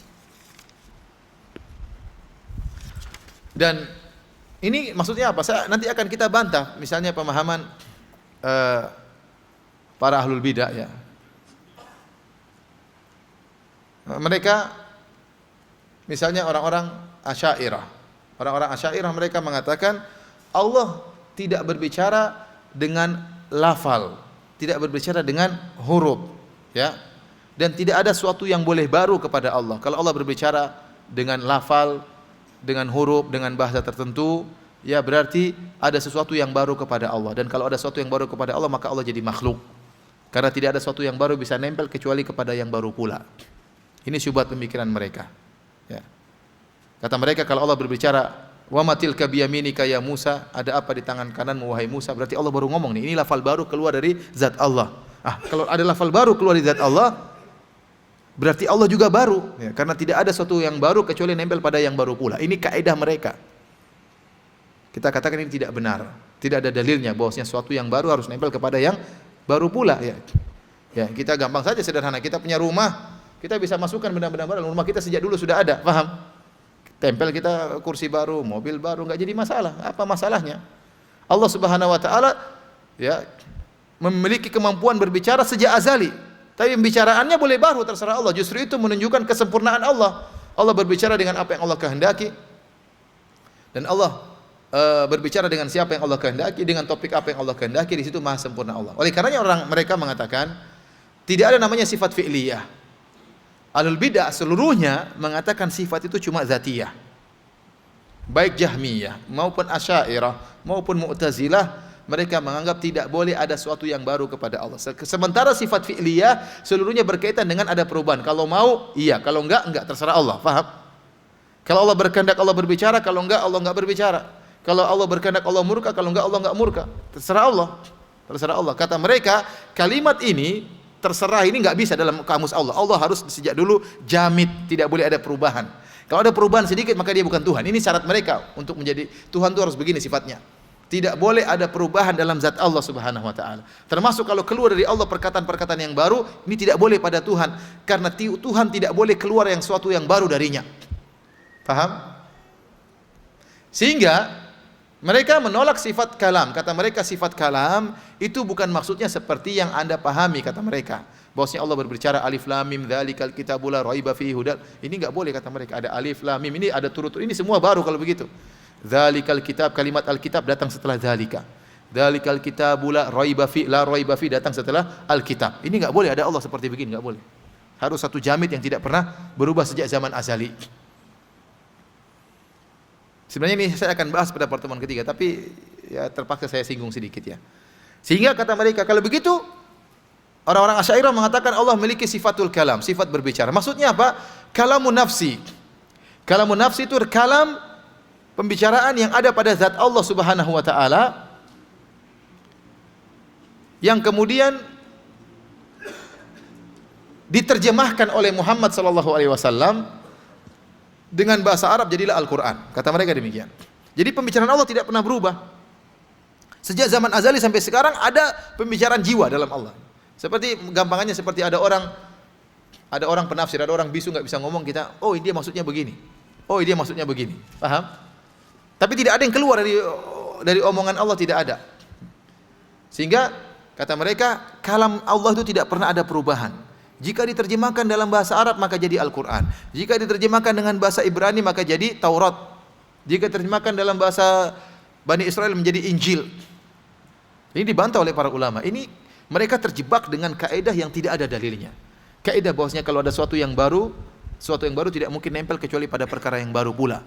Ya, kalau kita mengatakan Allah berbicara dengan alif lam mim dzalikal kitabul la, yang sebelumnya tidak ada kalimat ini, keluar dari Allah, berarti Allah juga adalah perkara yang baru, bukan azali. Ini tidak ada dalilnya seperti ini. Sehingga mereka terjebak dengan syubhat ini, akhirnya mereka mengatakan Allah tidak berbicara, Allah berbicara tanpa suara, tanpa lafal, tapi pembicaraan namanya kalamun nafsi, yaitu pembicaraan yang ada dalam zat Allah yang kemudian ditafsirkan dengan berbagai macam bahasa. Kalau ditafsirkan dengan bahasa Arab jadilah Al-Qur'an, ditafsirkan dengan bahasa Ibrani jadilah Injil dan Taurat. Dan ini adalah kedustaan semata. Kenapa? Kalau kita lihat isi Taurat dan isi Injil beda, kita lihat dengan isi Al-Qur'an beda. Kalau ternyata sama-sama terjemahan harusnya sama isinya dong. Ternyata isi Al-Qur'an beda dengan isi apa? Injil. Nah, kalau sumbernya sama kenapa bisa berbeda terjemahan? Intinya mereka menolak sifatul kalam yang seperti kita pahami. Sehingga seperti saya jelaskan pada pertemuan yang pertama, ini melazimkan tatkala mereka mengatakan Allah tidak berbicara, Allah berbicara tanpa suara, tanpa huruf, maka akhirnya mereka mengatakan Al-Qur'an itu bukan kalamullah, tetapi hanya tafsiran dari siapa? Muhammad sallallahu alaihi wasallam. Ini yang diambil oleh orang liberal. Mereka mengatakan Al-Qur'an Allah tidak punya bahasa, Allah tidak bahasa Arab, ya. Allah tidak bahasa yang lainnya, maka Al-Qur'an ini hanya terjemahan Muhammad, sehingga kita bisa terjemahkan, kita bisa luas dalam penafsiran, sehingga mereka menafsirkan dengan tafsiran-tafsiran yang ngawur, terserah mereka.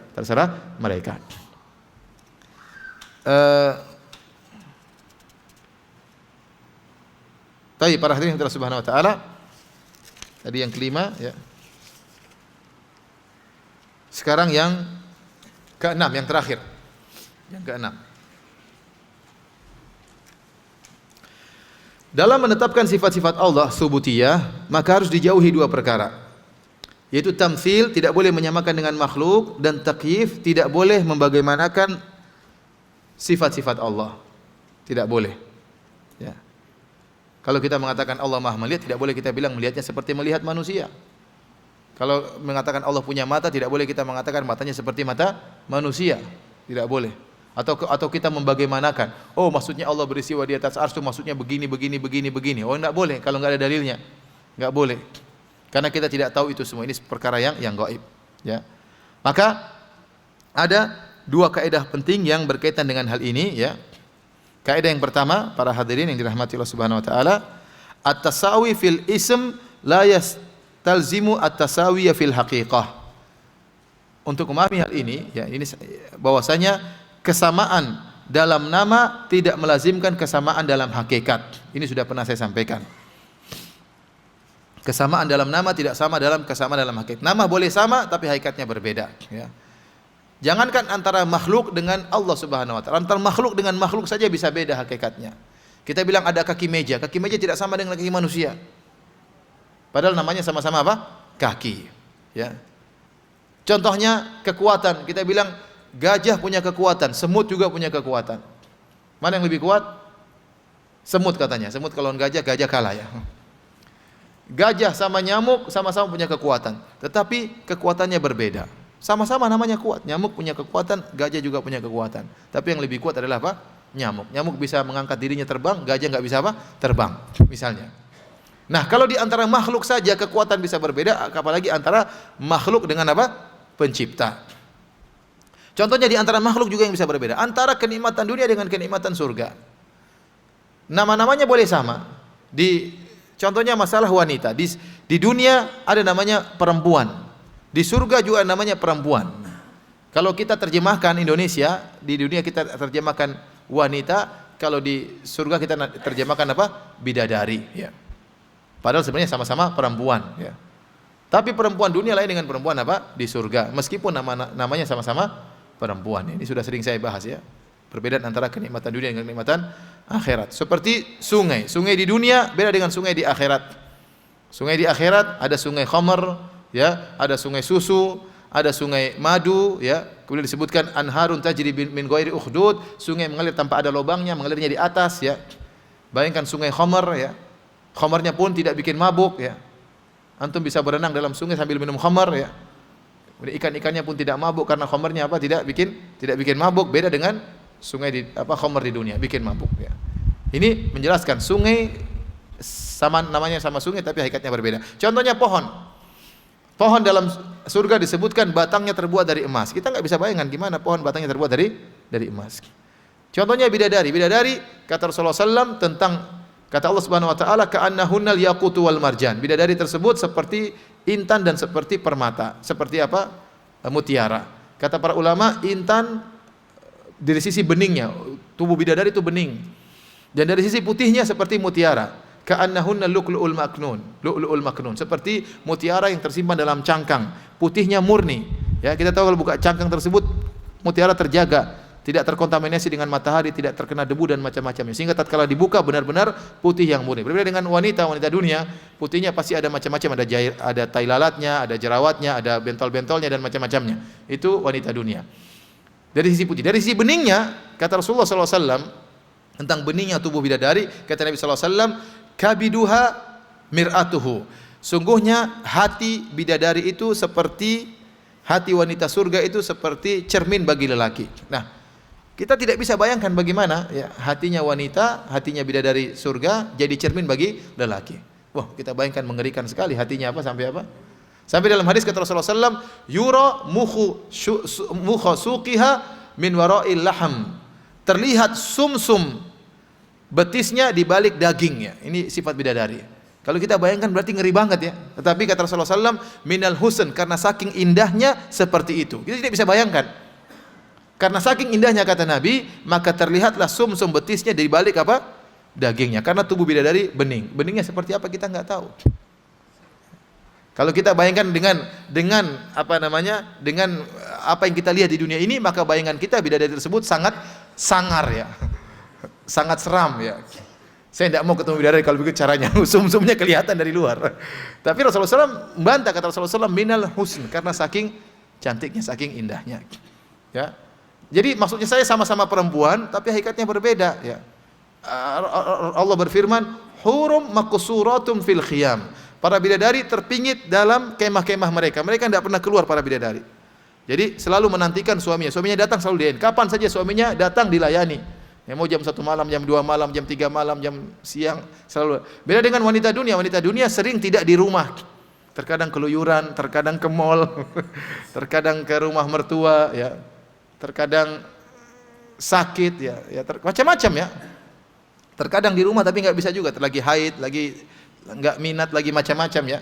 Adapun bidadari surga, kata Allah, hurum maqsuratun fil khiyam, terpingit di kemah-kemah, senantiasa siap untuk melayani apa? Suami-suami mereka. Jadi maksud saya, ya, namanya sama, boleh sama, khamar tapi hakikatnya beda.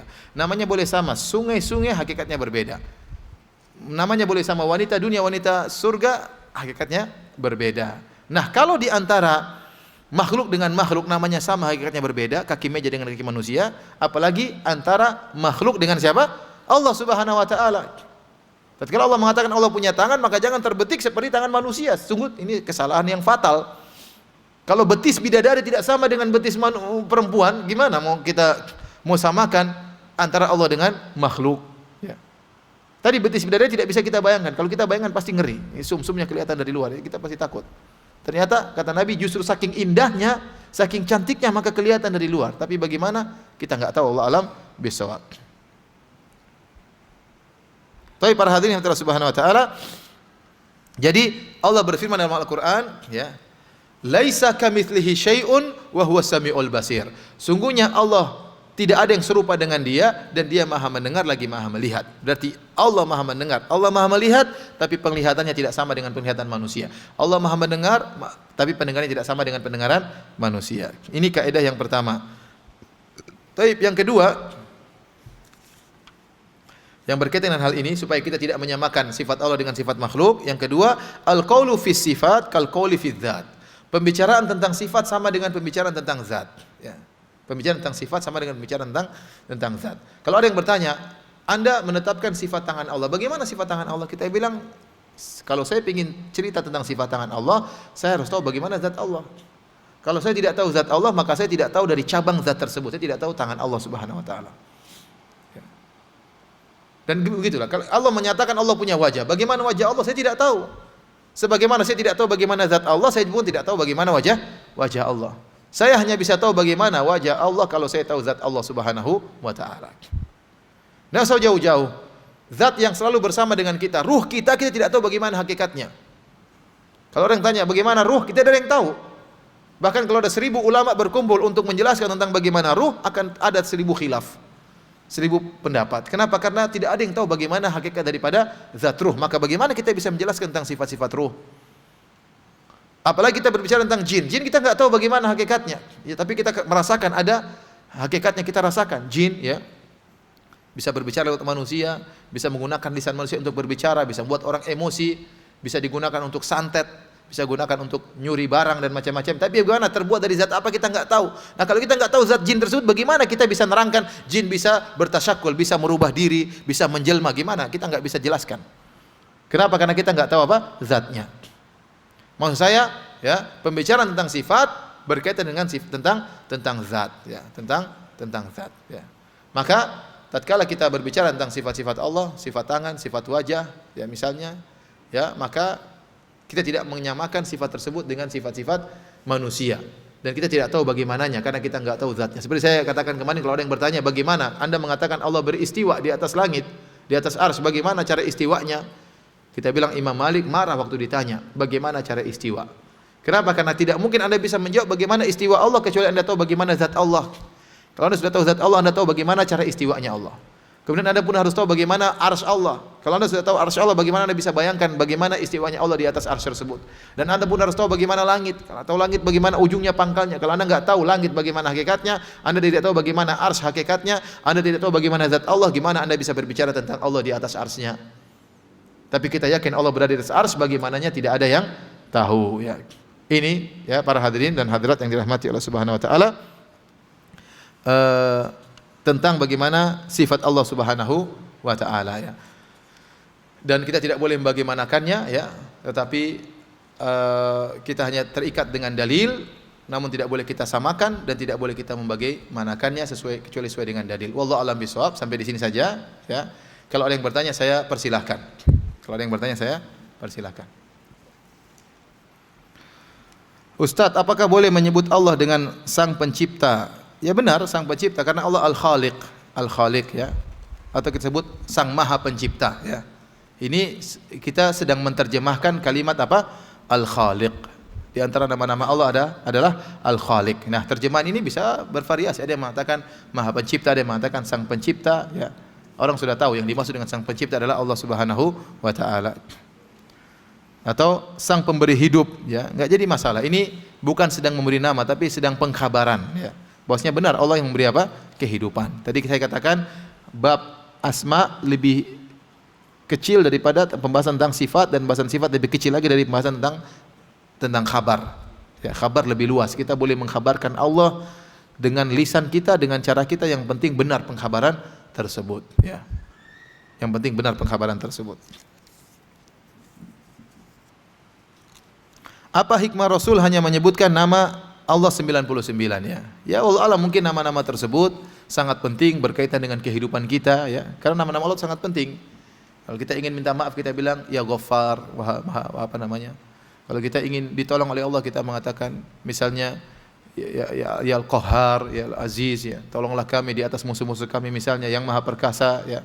Jadi nama-nama tersebut nama-nama yang Allah alam sangat berkaitan dengan keimanan kita, dengan kebutuhan kita untuk berdoa dan untuk sebagai penggambaran Allah Maha Kuasa ya. Dan ada nama-nama yang lain yang kita tidak tahu karena mungkin di luar daripada nalar kita. Wallahu alam bisawab.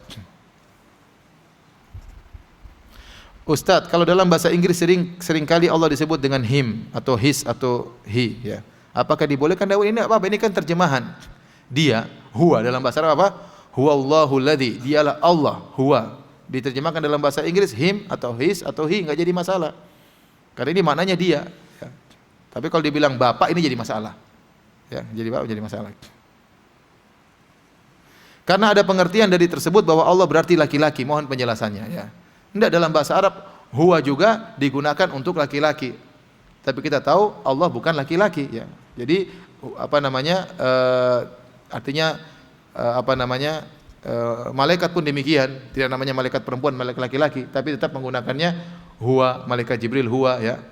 Jadi tidak jadi masalah karena bukan maksudnya adalah menunjukkan jenis laki-laki atau jenis perempuan ya.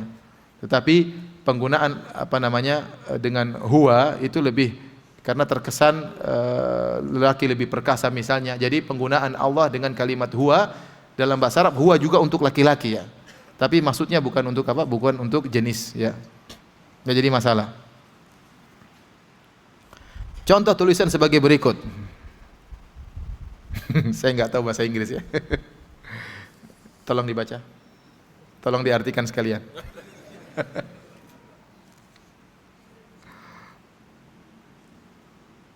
When Allah tests you, it is never to destroy you. Apa artinya? Ketika Allah mencobamu, bukan Allah ingin menghancurkanmu. When He removes something in your possession, it is only in order to empty your hands for an even greater. Saya kenalnya order aja, order. Intinya dia ingin seperti tadi pertama, kalau Allah mencobamu, Allah bukan hendak apa? Menghancurkanmu. Benar, maksudnya Allah berfirman, ini benar dalam Al-Quran, la yukallifullahu nafsan illa usaha. Allah tidak membebani di luar kemampuan seorang. Tatkala Allah sedang menguji kita, berarti sebenarnya kita mampu kalau kita kuat. Kapan kita hancur kalau kita tidak kuat? Artinya kita tidak jalan sesuai dengan prosedur. Tapi kalau Anda bersabar, Anda pasti mampu karena Allah tidak akan menguji kecuali yang sesuai dengan kemampuan Anda. Kalau Anda keluar prosedur, marah-marah, ngamuk-ngamuk, Anda akan hancur. Ya, Anda akan hancur.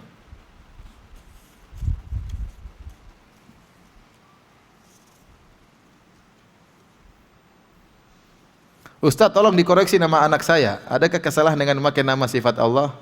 Nafi Az-Zahra Fatih Hasanah. Banyak sekali namanya. Orang Indonesia itu kasih nama panjang-panjang, dipanggilnya ini cuma satu aja singkatannya.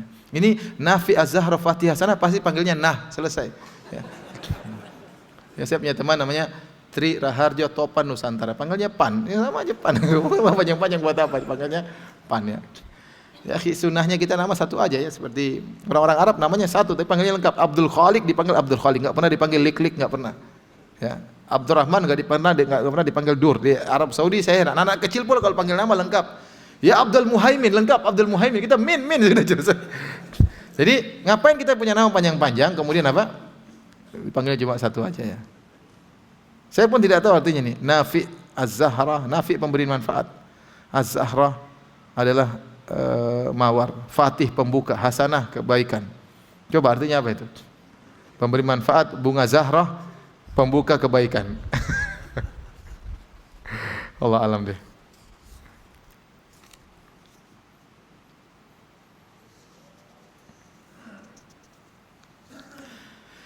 Setelah solat subuh dan asar, apakah zikir yang dibaca adalah zikir setelah solat fardu dan zikir pagi petang, atau cukup zikir pagi petang saja tanpa zikir setelah solat fardu lagi? Enggak, kalau kita sudah solat subuh dan asar, kita baca zikir setelah solat dahulu. Setelah kita solat, misalnya setelah solat subuh, kita baca zikir setelah solat subuh. Setelah itu kita baru zikir zikir pagi. Kemudian setelah solat asar kita baca dulu zikir setelah apa? Solat asar. Kemudian setelah itu baru kita zikir apa? Petang. Kemarin saya ditanya, pasti ya kemarin hari Jumat, ada yang tanya, Ustaz kita cukup saja, tidak usah, kenapa? Karena kan berulang lagi. Qul huwallahu ahad diulang lagi, tidak apa-apa, dalam pengulangan itu dapat pahala. Makanya kita disuruh ulang-ulang supaya terus ingat Allah. Nanti kalau kita nggak mau ulang, ya Ustaz kita sholat subuh aja, kan sama aja nanti zuhur, asar, maghrib bisa juga pengulangan. Pengulangan dapat pahala. Makanya kita khatam Quran berulang-ulang karena memang Allah ingin kita ulang-ulang ingat Allah Subhanahu wa taala. Ya karena kemarin saya ditanya demikian, Ustaz, kita tidak usah lagi zikir-zikir yang di pagi petang, tidak usah lagi dibaca tatkala zikir salat. Kenapa toh akan kita baca lagi? Yang dalam pengulangan itu ada ibadah. Ustaz, bagaimana mencerna dan menerangkan ini sesimpel mungkin kepada orang tua kita kajian ini karena sedikit ilmiah tentang iman kita dengan Allah. Tidak usah dijelaskan seperti ini. Anda menjelaskan Allah Maha Pengampun, Allah Maha Penyayang, Allah Maha Pencipta. Dia enggak punya syubhat ya. Dia enggak punya apa? Syubhat. Fitrah manusia, fitrah orang tua kita tahu adanya Allah Subhanahu wa taala. Dia tidak akan mikir macam-macam, bicara tentang istiwa dan macam-macam, sudah. Dia fitrahnya terima. Ya. Kecuali kalau ada syubhat baru Anda jelaskan. Kalau ibu Anda enggak ada syubhat, ya enggak usah. Sampai ada orang alim, ada orang terkenal ahli filsafat, dia berjalan. Kemudian diikuti oleh banyak orang. Ada orang awam bertanya, "Siapa orang ini?" "Siapa orang ini?" Maka muridnya berkata, "Ini orang hebat ini. Dia punya 1000 dalil bahwasanya Allah itu ada." Maka orang awam berkata, 1000 dalil Allah ada. Itu berarti dia punya 1000 syubhat, makanya dia saya pun tidak perlu begitu, orang sudah ngerti Allah itu ada sebuah fitrah, ngapain perlu 1000 dalil ya, kata dia. Ya, maksud saya tidak perlu antum jelaskan seperti ini. Kita berbicara di kulli maqamin maqal. Kata para ulama, setiap kondisi ada pembicaraan tertentu. Ya tidak semua kemudian kita bahas seperti ini kepada orang tua yang umur 80 tahun sebentar lagi meninggal dunia kemudian dijelaskan. Atau bicara tentang iman, tentang takwa, suruh salat dan macam-macam.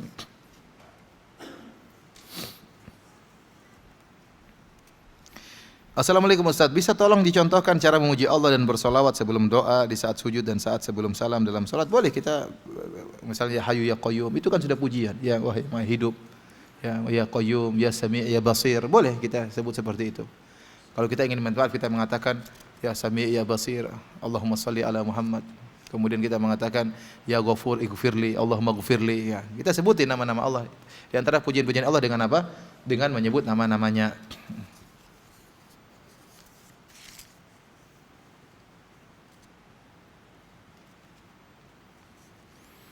Disebutkan tadi 99 nama Allah, apa yang dimaksud dengan man ahsaha? Barang siapa yang menguasainya maka dia akan masuk surga. Maksudnya kata para ulama, kita berusaha mengenal 99 nama tersebut ya, dan dalam buku Al-Qawaidul Muthla karangan Syekh Utsaimin rahimahullah, beliau berusaha mengumpulkan 99 nama tersebut dari Al-Qur'an maupun hadis-hadis Nabi.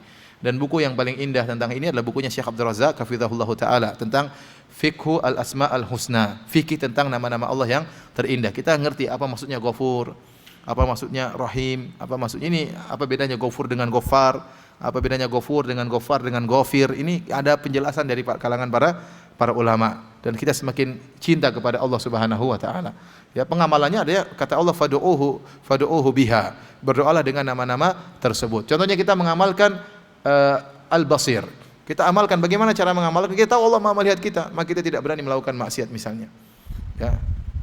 Contohnya seperti bagaimana kita mengamalkan Al-Ghafur, Allah Maha Pengampun. Tatkala kita berdosa kita segera mengatakan ya Ghafur, wahai Maha Pemberi ampunan, ampunilah aku. Contohnya seperti itu.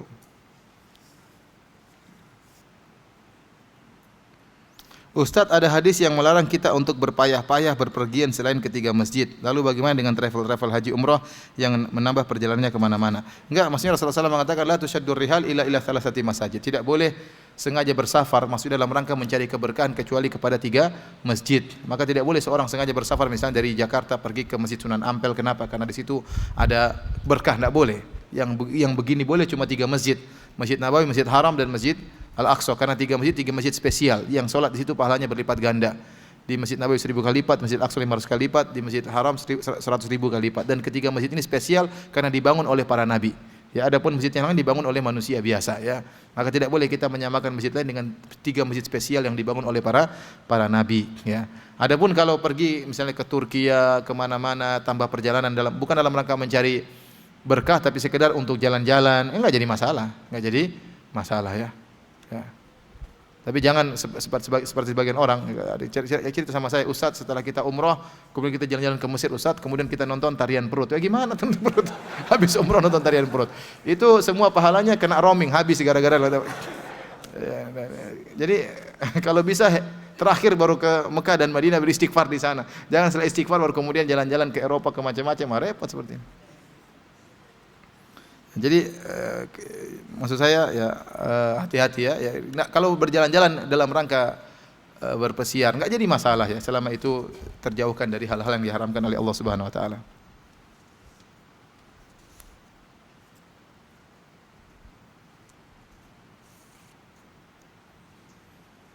Apakah salat tahajud harus tidur terlebih dahulu? Lebih baik tidur terlebih dahulu. Sehingga ini sunnahnya Nabi SAW, terjaga, terbangun di malam hari, kemudian lebih segar dalam salat sehingga tidak ngantuk ya. Tapi tidak syarat harus tidur terlebih dahulu ya, tidak syarat ya. Kalau bisa tidur lebih dulu lebih baik. Tapi kalau tidak tidur langsung salat enggak jadi masalah.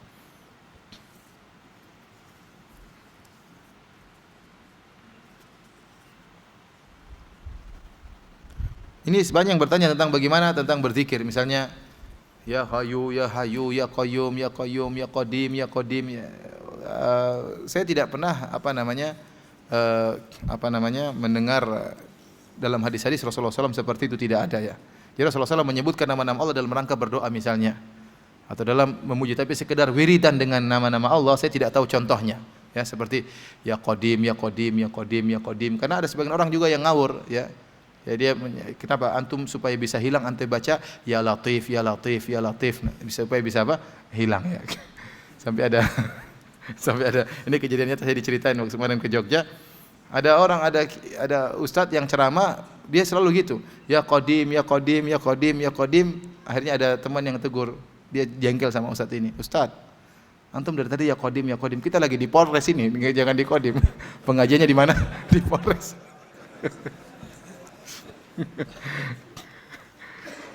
Di polsek tadi, di polsek ya, bukan di Kodim katanya. Jadi kita memuji Allah ya, tapi tidak ada dalilnya kita wiritan dengan seperti itu ya. Wallahu a'lam bishawab, saya tidak tahu dalilnya ya. Kemudian kita cuma ya Qadim, ya Qadim, ya Qadim 1000 kali gitu, saya tidak tahu apa dalilnya ya. Wallahu a'lam bishawab ya.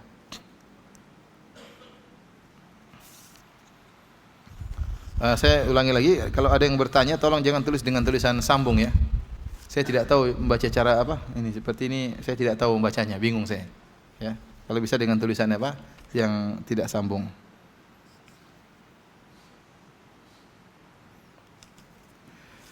Ada lagi yang bertanya langsung? Ya.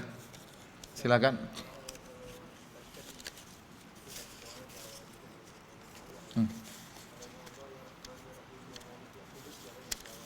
Nggak jadi masalah. Jadi kalau kita punya tujuan memuji nama Allah Subhanahu wa taala dalam rangka untuk berdoa, kita boleh menyebut nama-nama Allah untuk menghadirkan kebesaran Allah Subhanahu wa taala, terutama pujian-pujian tersebut berkaitan dengan doa yang hendak kita panjatkan ya.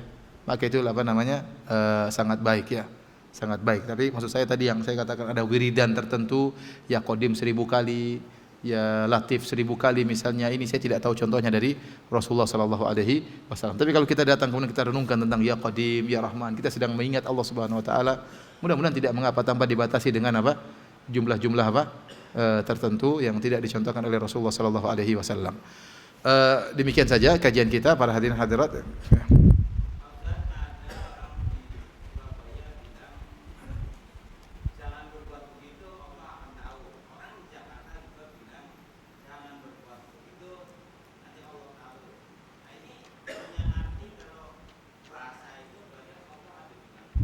Iya. Iya. Iya. Kata beliau, ini pertanyaan dari Bapak, beliau berkata di Surabaya orang bilang, kamu jangan gitu nanti Allah tahu. Di Jakarta juga bilang gitu, kamu jangan gitu nanti Allah tahu. Berarti Allah ada di mana-mana, padahal Allah Maha Esa. Ya. Pernyataan tersebut tidak benar. Jadi maksudnya Allah di mana-mana maksudnya ilmunya, bukan zatnya. Jadi Allah di mana-mana maksudnya apa? Ilmunya. Ya. Anna Allah ya'lamu ma fis samawati wa ma fil ard ma yakunu min najwa thalathatin illa huwa rabi'uhum wa la khamsatin illa huwa sadisuhum wa la adna min dhalik wa la aktsara illa huwa ma'ahum aina makanu. Ya. Jadi maksudnya Allah Subhanahu wa taala di mana-mana dengan apa? Ilmunya. Adapun zatnya tidak di mana-mana. Kalau di mana-mana dengan zatnya bahaya. Di WC, di dalam perut hewan ya, dan tidak benar ya. Demikian para hadirin dan hadirat yang dirahmati Allah Subhanahu wa taala, kajian kita pada kesempatan kali ini.